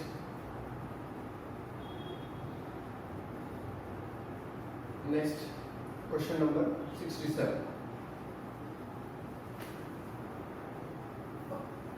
जोड्या लावा. ही एक किती भोजनाची एक ही आहे संकल्पना. आता हा परत कुठल्या याच्यावर आहे करंट वरचा क्वेश्चन आहे हा. ठीक आहे. तर राजस्थानमध्ये उत्सव भोज नावाची एक तिथी भोजनाचा प्रकार आहे. ठीक आहे. तर ते उत्सव भोजन राजस्थानमध्ये, महाराष्ट्रामध्ये स्नेह भोजन आहे, आसाममध्ये संप्रीती भोजन आहे आणि पंजाबमध्ये प्रीती भोजन आहे. ठीक आहे. हे फॅक्च्युअल गोष्ट आहे. चलो 67 झालं. पुढचा प्रश्न घेऊयात आपण. बॉम्बे मिल हँड असोसिएशन स्थापना नारायण लोखंडे यांनी केली. हिस्ट्रीचं स्टेटमेंट आहे. All India trade union Congress पक्षाचा प्रभाव असं म्हटलं. All India trade union Congress कधी स्थापना आहे? 1920 ची स्थापना आहे. पहिले अध्यक्ष कोण होते? लाला लजपत राय. ठीक आहे. हे लालाजी होते. ही कुणाकडे गेली? सीपीआय कडे गेली नंतर. ओके. कम्युनिस्ट पक्षाने याच्यावर वर्चस्व आणलं आणि कम्युनिस्ट पक्ष याच्यावर आल्यामुळे 1946-47 ला सरदार वल्लभभाई पटेल यांनी इंटक स्थापन केली. ठीक आहे. इंटक ही काँग्रेसची संघटना आहे. त्यामुळे हे जे सेकंड स्टेटमेंट आहे ते काय चुकीचं आहे. तर आयटक वर मार्क्सवादी पक्षांचं वर्चस्व आहे, सीपीआयचं आहे, तर इंटक वर जे आहे ते काँग्रेसचं वर्चस्व आहे. ठीक आहे. त्यामुळे इथे फक्त थोडासा डिफरन्स विचारला आहे. पुढचा प्रश्न घेऊयात आपण. विद्यापीठ शिक्षण आयोग 1948 नुसार असं म्हटलंय. जनरल तरतुदी आहेत. बुद्धीचा विकास करून नैसर्गिक जीवन जगण्याची जन्मजात क्षमता जागृत करणे हे विद्यापीठ शिक्षण आयोग 1948 नुसार बुद्धीचा विकास करून नैसर्गिक जीवन जगण्याची जन्मजात क्षमता जागृत करण्याचे शिक्षणाचं ध्येय आहे असं म्हणू शकतो. लोकशाहीसाठी प्रशिक्षण देणे हे महत्वाचं आहे. सामाजिक व्यवस्थेच्या उद्दिष्टामध्ये शैक्षणिक व्यवस्थेने त्याचे मार्गदर्शक तत्व शोधले पाहिजे. एक्झॅक्टली बरोबर. उच्च शिक्षणात धार्मिक गोष्टींना स्थान नसावे. उच्च शिक्षणामध्ये धार्मिक गोष्टींना स्थान नसावं का? तर वेगवेगळ्या धर्माचा अभ्यास केल्यानंतर भारतामध्ये एकता निर्माण होईल, भावनिक एकता निर्माण होईल. त्यामुळे उच्च शिक्षणात सुद्धा ह्या धार्मिक गोष्टींना स्थान असावं आणि सगळ्यांचा अभ्यास एकत्र केला जावा असं त्यांनी रिकमेंड केलेलं होतं. त्यामुळे पहिल्या 3 ज्या काही तरतुदी आहेत त्या विद्यापीठ शिक्षण आयोगाच्या तरतुदी आहेत. त्यामुळे तिसरं बरोबर आहे. ठीक आहे. पर्याय क्रमांक 3 उच्च शिक्षणात धार्मिक गोष्टींना स्थान नसावं असं म्हटलं, मात्र त्यांनी असावं असं सांगितलं होतं. वेगवेगळ्या धर्माचा अभ्यास घेतला जावा जेणेकरून कन्साईज निर्माण होईल विद्यार्थ्यांमध्ये. ठीक आहे. चलो. निवडणूक सुधारणाचा जो काही टॉपिक आहे त्याच्यावर प्रश्न विचारला आहे. त्याच्या समित्या दिल्या आहेत. तर तुम्हाला माहित आहे केंद्राची गुप्ता समिती ही केंद्र आणि राज्याच्या इलेक्शनच्या खर्चासंदर्भामध्ये होती. 1998 ची ती समिती आहे. गोस्वामी समिती ही एक महत्वाची समिती आहे की जिने निवडणुकीच्या सुधारणा संदर्भामध्ये महत्वाच्या रिकमेंडेशन्स केल्या आणि त्या सगळ्या पक्षांनी मान्य केल्या गेल्या. ओके. 1993 च्या काही सुधारणा झाल्या 97च्या आसपास, तर त्याच्या बॅकग्राऊंडला ही गोस्वामी समिती होती. त्यामुळे डीचं काय असलं पाहिजे? 1 असलं पाहिजे. ठीक आहे. पर्याय 2 आहे. त्यानंतर अजून एक आपल्याला माहिती इंग्रजी गुप्ता समिती म्हणजे 1चं 3 असलं पाहिजे. ठीक आहे. तर 1चं 3 असणार पाहिजे 1 4. ओके. हे बरोबर आहे. रूल ऑफ मॅक्सिमम इथे वापरला तर काय होईल की बघा इथे 4 किंवा 3 2 वेळा, इथे 2 3 वेळा आहे म्हणजे मॅक्सिमम उत्तर काय असलं पाहिजे? 2 असलं पाहिजे. परत इथे गेलात तर इथे फॉलो होत नाही, इथे गेलात तर इथे फॉलो होतं. ठीक आहे. रूल ऑफ मॅक्सिमम म्हणजे इथे 60% आसपास आपण या रूल ऑफ मॅक्सिमम उत्तरापर्यंत जाऊ शकतो. ओके. पण हे माहिती असलं पाहिजे, माहिती असणं गरजेचं आहे. ठीक आहे. पुढे 70. त्यानंतर पुढचा प्रश्न घेऊया. जिल्हाधिकारी हा राज्य शासनाचा कोणत्या विभागाचा घटक असतो? जिल्हाधिकारी असं विचारलं तुम्हाला की कुठल्या विभागाचा तो घटक आहे? महसूल वाटू शकतो आपल्याला. ठीक आहे. गृह तर पोलीस येईल, इथे ग्रामीण विकास तर बीडीओ येईल. ठीक आहे. इथे महसूलचा आहे का सामान्य प्रशासन विभागाचा? तर डायरेक्ट आपण इथे महसूल आपण करू शकतो आपण. ठीक आहे. मात्र गॅड नावाचं डिपार्टमेंट आहे, जनरल ऍडमिनिस्ट्रेशन डिपार्टमेंट. ठीक आहे. या गॅडच्या अंतर्गत जो आहे तर तो जिल्हाधिकारी येतो. हे लक्षात ठेवा. महसूल नाही, सामान्य प्रशासन विभाग. महसूल विभाग तर जिल्ह्याचा झाला, मात्र स्टेट गव्हर्नमेंटमध्ये कुठल्या विभागाच्या अंतर्गत येतो तर तो गॅडच्या विभागाच्या अंतर्गत येतो. ठीक आहे, तर इथे थोडंसं चुकण्याची शक्यता आहे. पहिलाच पर्याय त्यांनी हे दिला आहे. पुढचा प्रश्न घेऊयात आपण. शिक्षण आणि आरोग्य क्षेत्रामध्ये नवीन अखिल भारतीय सेवा यासाठी शिफारशी कोणी केल्या? आता हाच प्रश्न वेळोवेळी आयोगाने रिपीट फिरून विचारलाय. ठीक आहे, शिक्षण व आरोग्य क्षेत्रामध्ये नवीन अखिल भारतीय सेवा निर्माण करावा असं कोण सांगितलं, किंवा सरकारी आयोगाने कुठल्या क्षेत्रामध्ये नवीन सेवा निर्माण कराव्यात, भारतीय सेवा निर्माण कराव्यात असं सांगितलेलं आहे. तर असं विरुद्ध प्रश्न विचारलेला होता, त्याच्यावरच परत असून असा प्रश्न विचारला गेला. तर ती बाकी माहिती असेल तर तुम्हाला ह्याचं उत्तर येऊन जाईल. प्रशासकीय सुधारणा आयोगाने सांगितलंय, सरकारी आयोगाने सांगितलंय, पंच आयोगाने सांगितलंय, वरीलपैकी सगळ्यांनी सांगितलेलं आहे. ओके, ठीक आहे. नेक्स्ट बघा, पुढच्या भागामध्ये बरेचसे फॅक्च्युअल क्वेश्चन्स आहेत, त्यामुळे एक्सप्लेनेशनची जास्त गरज पडणार नाही. ओके, नॉलेज तुम्हाला माहिती असणं गरजेचं आहे. ऑपरेशन फ्लड म्हणून पुण्याला आपण कशाला म्हणतो, आपण डबल क्रांती आहे. ठीक आहे, तर बी याचं उत्तर असलं पाहिजे. केवळ बी पर्याय जो आहे. हरित क्रांती तर वेगळी आहे, तुम्हाला माहिती. पिवळी क्रांती आपण कशा संदर्भामध्ये तेल बिया वगैरे त्याच्या संदर्भामध्ये आपण वापरतो. ठीक आहे, तर हे डबल क्रांती ही ऑपरेशन फ्लड म्हणजे दुधाच्या संदर्भामध्ये आहे. ठीक आहे, नेक्स्ट.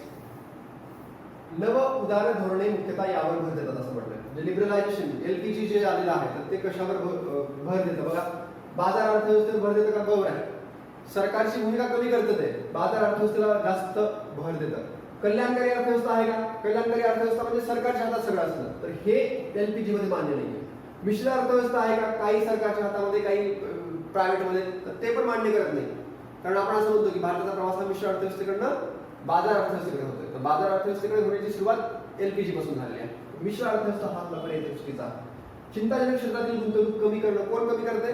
स्टेट कमी करते. तर हे मात्र सी आणि बी जर तुम्ही बाहेर काढता, सी आणि बी, ओके, तर पर्याय तुम्हाला 30 वर्ष मिळतात. त्यामुळे उत्तर हे ए आणि डी हे फक्त पर्याय योग्य याच्यामध्ये आहे. ठीक आहे, पुढे बघा, क्वेश्चन नंबर 75.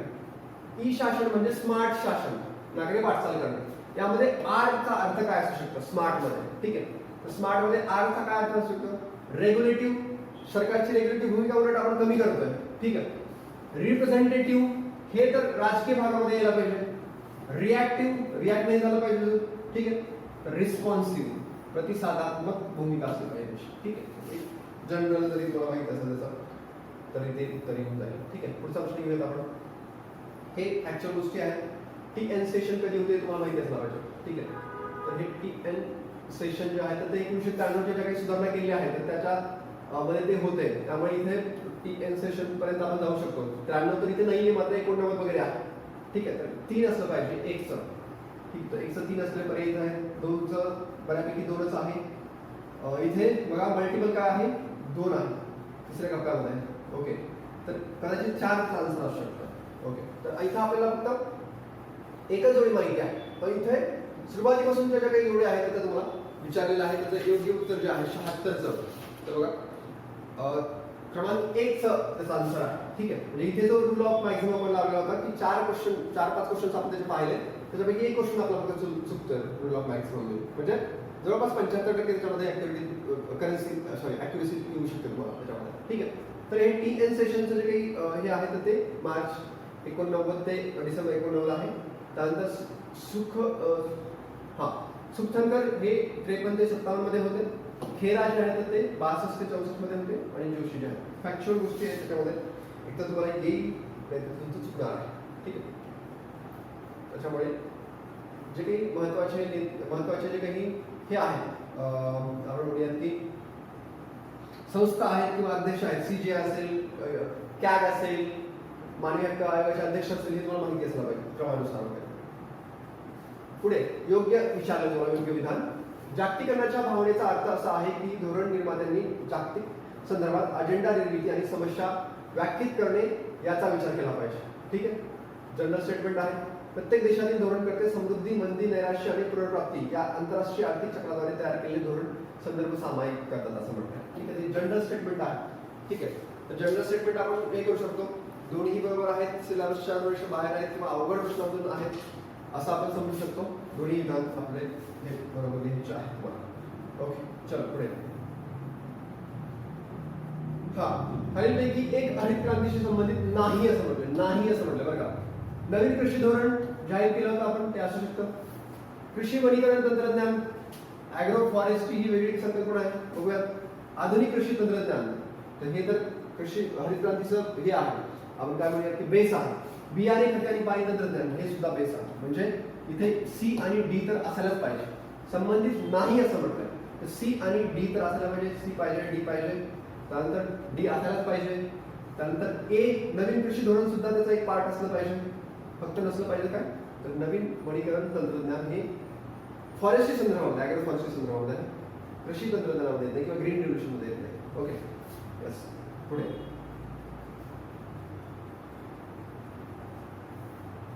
हा मोगल काळात जिल्ह्याचा प्रमुख होता, हे तुम्हाला माहिती आहे. कोण होता जिल्ह्याचा प्रमुख? करोरी फौजदार लाभा सांगायचं. ठीक आहे, एक बरोबर आहे. ओके, हे सुभेदार तुम्हाला सैन्यामध्ये होता. अंमलबजार हा तालुक्याचा प्रमुख होता. ठीक आहे, आणि राजुका वगैरे गावाच्या संदर्भामध्ये संकल्पना आहे. ठीक आहे, त्यामुळे त्याचं उत्तर असणार आहे एक. करोरी फौजदार हा त्याचा प्रमुख मानला जायचा. एस एस खेरा यांनी तलाठी या पदाचे वर्णन कशा प्रकारे केलेलं आहे? तर एस एस खेरानुसार तलाठी म्हणजे जिल्ह्यातील महसूल प्रशासनाचा केंद्रबिंदू आहे.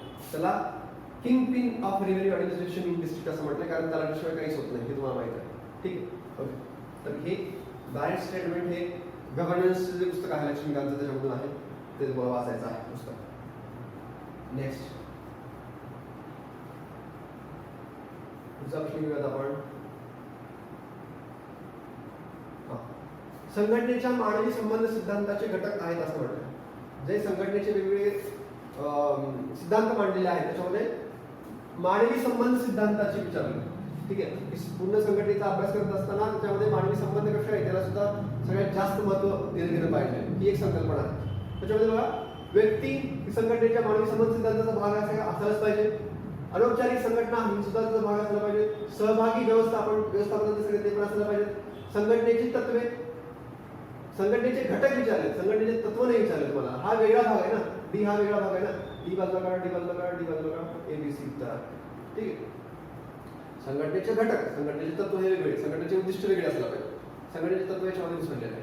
तरी जनरल कारण अशा भागावर क्वेश्चन तयार करणं सुद्धा अवघड असतं, त्यामुळे लगेच आपल्याला ओळखू येतं त्या आन्सर काय असायला पाहिजे. ठीक आहे, तर ही एक हा एक अशा भागावरचे क्वेश्चन तुम्हाला इन जनरल विचार करून सोडवायचे आहे. विशेष नॉलेज असण्याची सुद्धा त्याच्यामध्ये गरज नाहीये. ओके, जिल्हा प्रशासनाअंतर्गत कार्यरत विविध विभागाच्या विभाग प्रमुखांसंदर्भात खालीलपैकी कोणती विधाने योग्य आहेत असं म्हटलं. जिल्हा प्रशासनाच्या अंतर्गत काय योग्य आहे? जिल्ह्यातील विभागांचे विभाग प्रमुख सामान्य तज्ञ असतात असं म्हटलं. जिल्ह्यातील विभागाचे विभाग प्रमुख त्या संबंधित असले पाहिजेत ना. जसं की आपली एमपीसीची पोस्ट आहे डीएसएलआर, व्हिडिओ विकासाच्या संदर्भात, डीएसएलआर महसुलाच्या रेकॉर्डच्या संदर्भामध्ये, तहसीलदार तिथला जो काही जल सिंचनाचा एक अधिकारी जिल्हाधिकारी कार्यालयामध्ये असतो. ठीक आहे, तर असं त्या डिपार्टमेंटचे प्रमुख हे त्या डिपार्टमेंटला आपण दिलेलं असतं. ठीक आहे, तर पहिल्या विधानाचं चुकीचं येईल. सामान्य तज्ञ कोण असतो? कलेक्टर हा सामान्य तज्ञ असतो, बाकी सगळे डिपार्टमेंटल असतात. पहिलं विधान चुकीचं. विभागाच्या आधारावर राज्य पातळीवरील सामान्य सेवा केंद्राची निर्मिती केली जाते असं म्हणतात.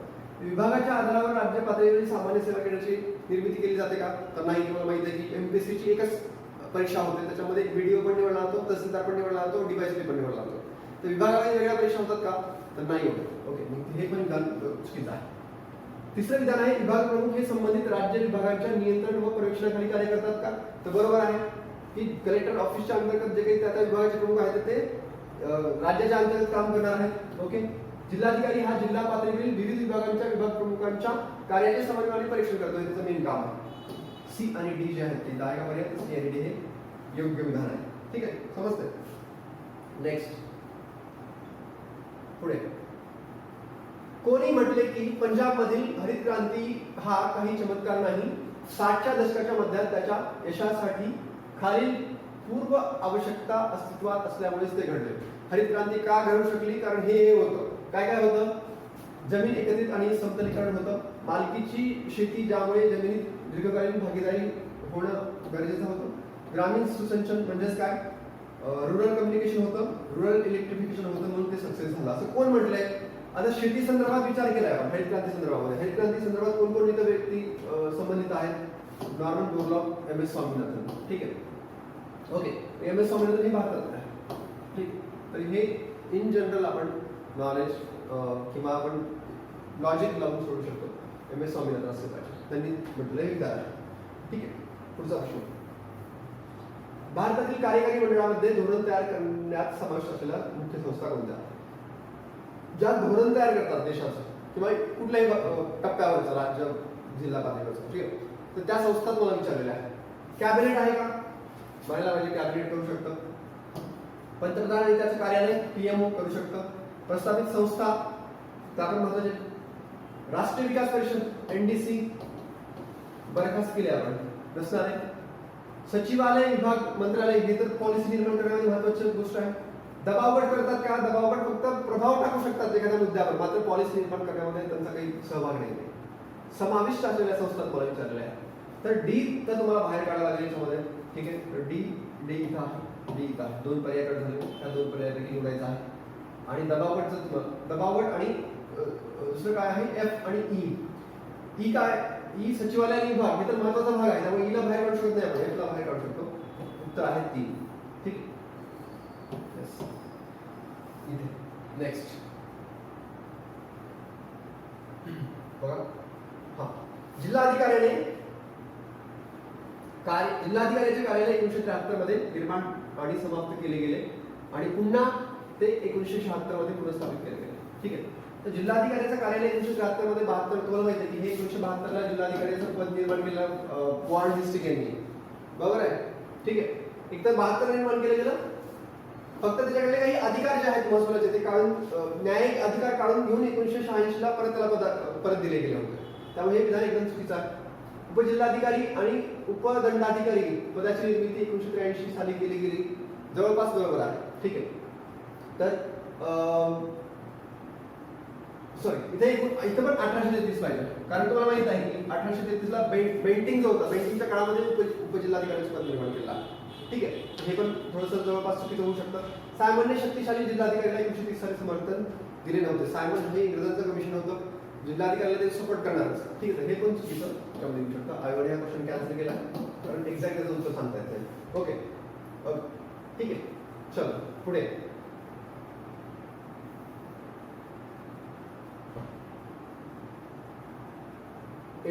पंतप्रधान कार्यालयाबाबत योग्य विधानांची निवड करा असं म्हटलंय. लोकेशन ऑफ बिझनेस रूल 1961 नुसार PMO भारत सरकारच्या एखाद्या विभागासारखा दर्जा मुक्ता येतं असं म्हटलंय. तर बरोबर आहे, PMO ला आपण एखाद्या विभागासारखा दर्जा दिला आहे. ठीक आहे, ओके. त्यानंतर इसवी सन 1947 साली गव्हर्नर जनरल सचिवालयाच्या जागी पंतप्रधान कार्यालय निर्माण केलं. अगोदर गव्हर्नर जनरल जो होता एक्झिक्युटिव्ह, तर त्याच्या जागी आपण PMO निर्माण केलं. बरोबर आहे, त्याची जागा यांनी घेतली, जवळपास बरोबर आहे. पूर्वी PMO हे पंतप्रधानांचे सचिवालय म्हणून ओळखले जातात. ठीक आहे, PMO अगोदर सचिवालय म्हणून ओळखलं जायचं, त्याला PMO असं नाव हे लालबहादूर शास्त्रीच्या काळात दिलेलं आहे. ओके. नीती आयोगाची थिंक टँक म्हणून कार्य करते PMO खूप मोठं ऑफिस आहे. नीती आयोगाचं काम करायची काही गरज नाही, नीती आयोग हा याच्यापेक्षा कमी आहे, किंवा आपण म्हणूयात की त्याचं काम वेगळं आहे. तर D हे तिचं आहे, D काढा, ABC हे बरोबर झालं. Okay, next. पुढे भारतात या क्षेत्रात सुधारणा करण्याकरिता हरित क्रांतीची सुरुवात करण्यात आली. ठीक आहे, हरित क्रांती कशामध्ये सुधारणा करायची होती? वारंवार पडणारा दुष्काळ होता म्हणून, वित्ताची कमतरता होती म्हणून, माहित नाही, उच्च उत्पादकता साध्य करायची होती म्हणून, बरोबर आहे, भूक आणि दारिद्र्य निर्मूलन करायचं होतं. बरोबर आहे, भूक दारिद्र्य होतं आपल्याकडे म्हणूनच अन्न पाहिजे होतं. उच्च उत्पादकता मिळवण्यासाठीच हे पाहिजे होतं. C आणि D तर 100% त्याच्यामध्ये पाहिजे. ओके, C आणि D असणारं उत्तर बघा, C आणि D असणारं उत्तर इथे एक आहे, इथे एक आहे. मग C आणि D सोबत B एकदा हे करा. वित्ताची कमतरतेचा काही संबंध आहे का? नाही. ओके, त्यामुळे B बाहेर काढायचं, C आणि D हे त्याचे उत्तर आहे. ठीक आहे, चलो. ISR प्रशिक्षण कालावधी किती असतो तुम्हाला माहित आहे? 2 वर्ष.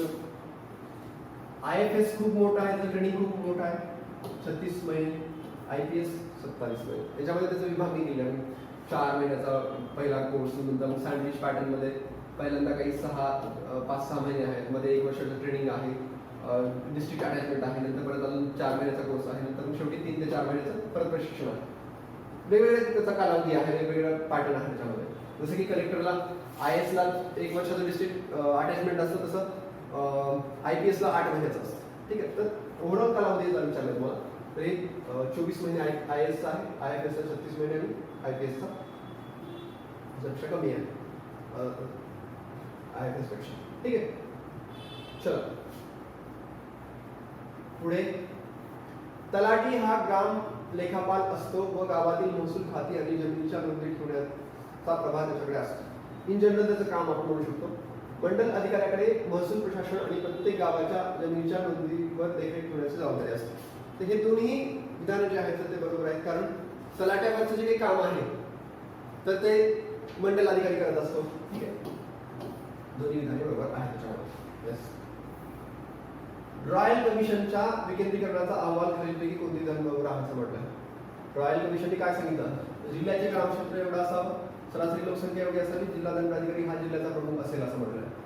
तर इन जनरल सगळे स्टेटमेंट आहेत, अनोळखी स्टेटमेंट आहेत. ओके, तर आपल्याला सेम लॉजिक वापरायचं आहे. वरीलपैकी सर्व हे बरोबर आहेत, हे सगळे निकष सांगितलेले आहे, त्याच्यामध्ये बदल करून तुम्हाला विचारण्याची काही गरज नाही.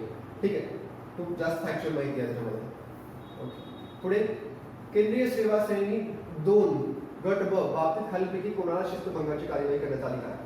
हे तुम्हाला माहित आहे की श्रेणी ए आणि श्रेणी ब चे जे सगळे अधिकारी जे आहेत त्यांना शिस्तभंगाची कारवाई करण्याचा जो काही अधिकार आहे तो कोणाकडे आहे, राष्ट्रपतीकडे आहे. ठीक आहे, राष्ट्रपती त्याच्यावर कार्यवाही करतात. Okay, next.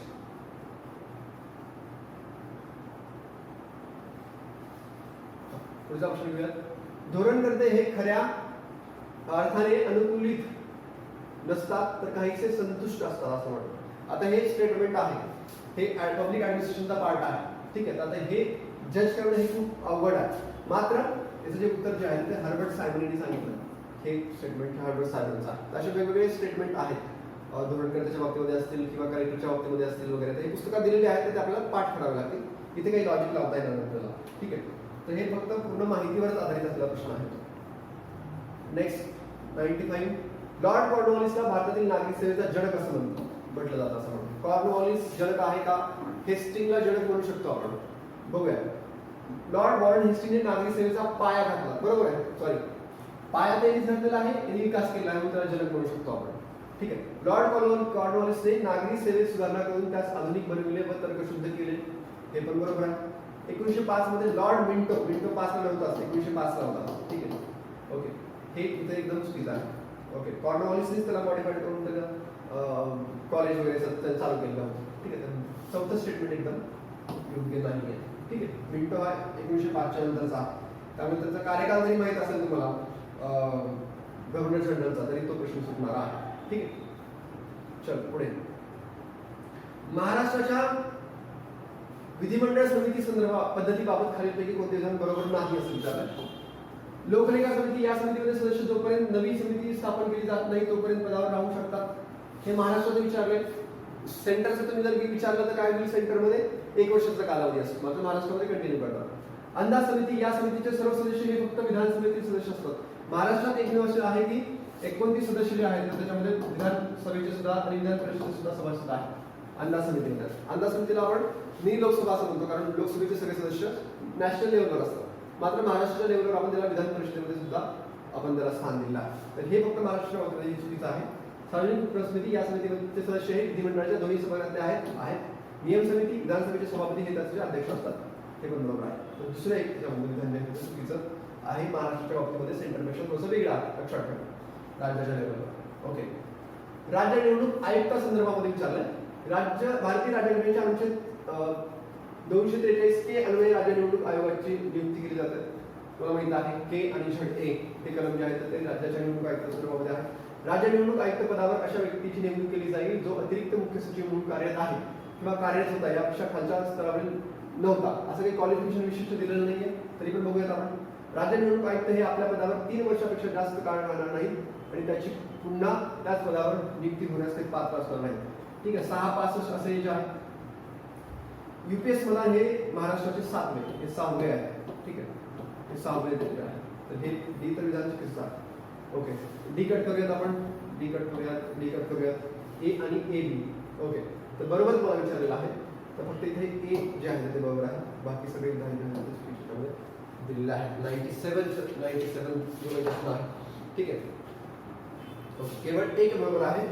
कारण इथं असं काही क्वालिफिकेशन दिलेलं नाही. ओके, ठीक आहे.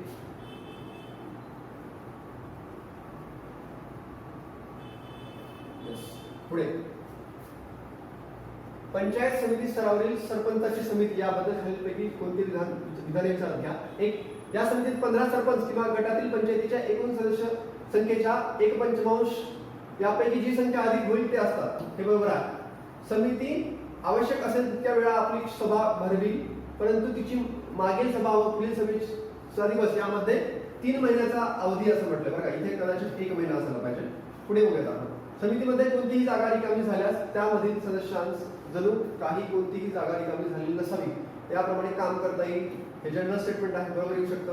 या समितीचा पदसिद्ध अध्यक्ष हा पंचायत समितीचा सभापती असतो का, तर इथं उपसभापती असं पाहिजे होते. ठीक आहे. तर हे सुद्धा काय होईल की चुकीचं येऊ शकतं हे विधान. ठीक आहे. तर हे पण इथं उपसभापती जो असतो त्याचा उपसभापती, ठीक आहे, त्याचा अध्यक्ष असतो. त्यामुळे डी तर एक्झॅक्टली चुकीचं आहे. डी बाहेर काढा. त्यानंतर बी पण मी तुम्हाला सांगितलं की हिची महिन्याला 3 महिन्याला सभा नाही व्हायला पाहिजे. डी बाहेर काढा. ठीक आहे. ए आणि सी जे आहे ते जर उत्तर आहे. ठीक आहे. 98 चं उत्तर काय आहे? 4 ए आणि सी. ओके. पुढचा प्रश्न घेऊयात आपण. परत याच्यामध्ये आलेला आहे. राष्ट्रीय ग्राम स्वराज्य अभियान बाबत खालील विधान विचारात घ्या. 1 एप्रिल 2022 ते 31 मार्च 2026 या कालावधीत सुधारित राष्ट्रीय ग्राम स्वराज्य अभियान चालू ठेवण्यास आर्थिक व्यवहारातील कॅबिनेट समितीने मान्यता दिली आहे. 2018 मध्ये आपण अभियान आणलेलं होतं. नंतर याच्यामध्ये वेळोवेळी बदल झालेले आहेत. ठीक आहे. तर हे बरोबर आहे. राज्य घटकांसाठी सामायिकीकरण गुणोत्तर शेअरिंग रेशो 60-40 असे आहे असं वाटतं. हे पण बरोबर आहे. पूर्वोत्तर आणि डोंगराळ राज्यासाठी तुम्हाला माहिती आहे काय असतं? 90-10 असतं. हा रेशो एकदम चुकीचा आहे. हा कुठेच मला पाहायला मिळणार पुस्तकात 90-10 पाहायला मिळेल. तर सी हे विधान चुकीचं आहे. सी चुकीचं आहे. त्या वरीलपैकी सगळं चुकीचं आहे. वरीलपैकी हे चुकीचं आहे. उत्तर काय आहे? ए, बी, डी. डी काय आहे? या उपक्रमामध्ये स्थानिक स्वराज्य संस्थांना 9 विषयासंदर्भामध्ये शाश्वत विकासाची उद्दिष्टे स्थानिकीकरण करणे शक्य होईल अशी अपेक्षा. जनरल स्टेटमेंट आहे, उद्दिष्ट आहे त्याचं. ठीक आहे. ओके. 99. पुढचा प्रश्न घेऊया. 100वा प्रश्न बघा. काय? पंचायत राज संदर्भामध्ये आहे. पंचायत राज व्यवस्थेचे मूलभूत उद्दिष्टे विचारले तुम्हाला. मूलभूत उद्दिष्टे खालीलपैकी कोणते काय सुनिश्चित करणे आहे? काय सुनिश्चित करणे आहे असं म्हणतात. To ensure. ओके. ओके. एक, पीपल्स पार्टिसिपेशन इन डेव्हलपमेंट. हे तर महत्वाचं आहे. पॉलिटिकल अकाउंटेबिलिटी निश्चित करणं आहे का? तर उद्दिष्ट नाहीये. डेमोक्रेटिक डिसेंट्रलायझेशन हे 2 महत्त्वाचे शब्द असलेच पाहिजे. ए आणि सी त्याच्यामध्ये असलंच पाहिजे. ए आणि सी याच्यामध्ये आहे. ए आणि सी याच्यामध्ये पण आहे. ए आणि सी याच्यामध्ये नाही आहे. ठीक आहे. एक पर्याय. दुसरं आहे फायनान्शियल मोबिलायझेशन. आर्थिक जमवाजमव सुनिश्चित करणे. काय म्हणजे मेन उद्दिष्ट त्याचं काय आहे? तर डेमोक्रेटिक डिसेंट्रलायझेशन आहे. आणि दुसरं आहे पब्लिक पार्टिसिपेशन. हे 2 शब्द खूप महत्त्वाचे आहेत. ठीक आहे. याचं उत्तर ए आणि सी. वरीलपैकी सगळंच असेल तरीही याच्यामध्ये बघा फायनान्शियल मोबिलायझेशन निश्चित करणं नाहीये. पॉलिटिकल अकाउंटेबिलिटी तर अजिबातच नाहीये. बी सगळ्यात धोकादायक शब्द त्याच्यामध्ये आहे. ठीक आहे. तर हे बाहेर जर काढलं आपण तर त्याचं उत्तर ए आणि सी हे एकदम योग्य उत्तर आहे. ठीक आहे. तर अशा पद्धतीनं पंचायत राज संदर्भामध्ये आलेले काही क्वेश्चन्स आपण सेकंड पार्ट मध्ये पाहतो.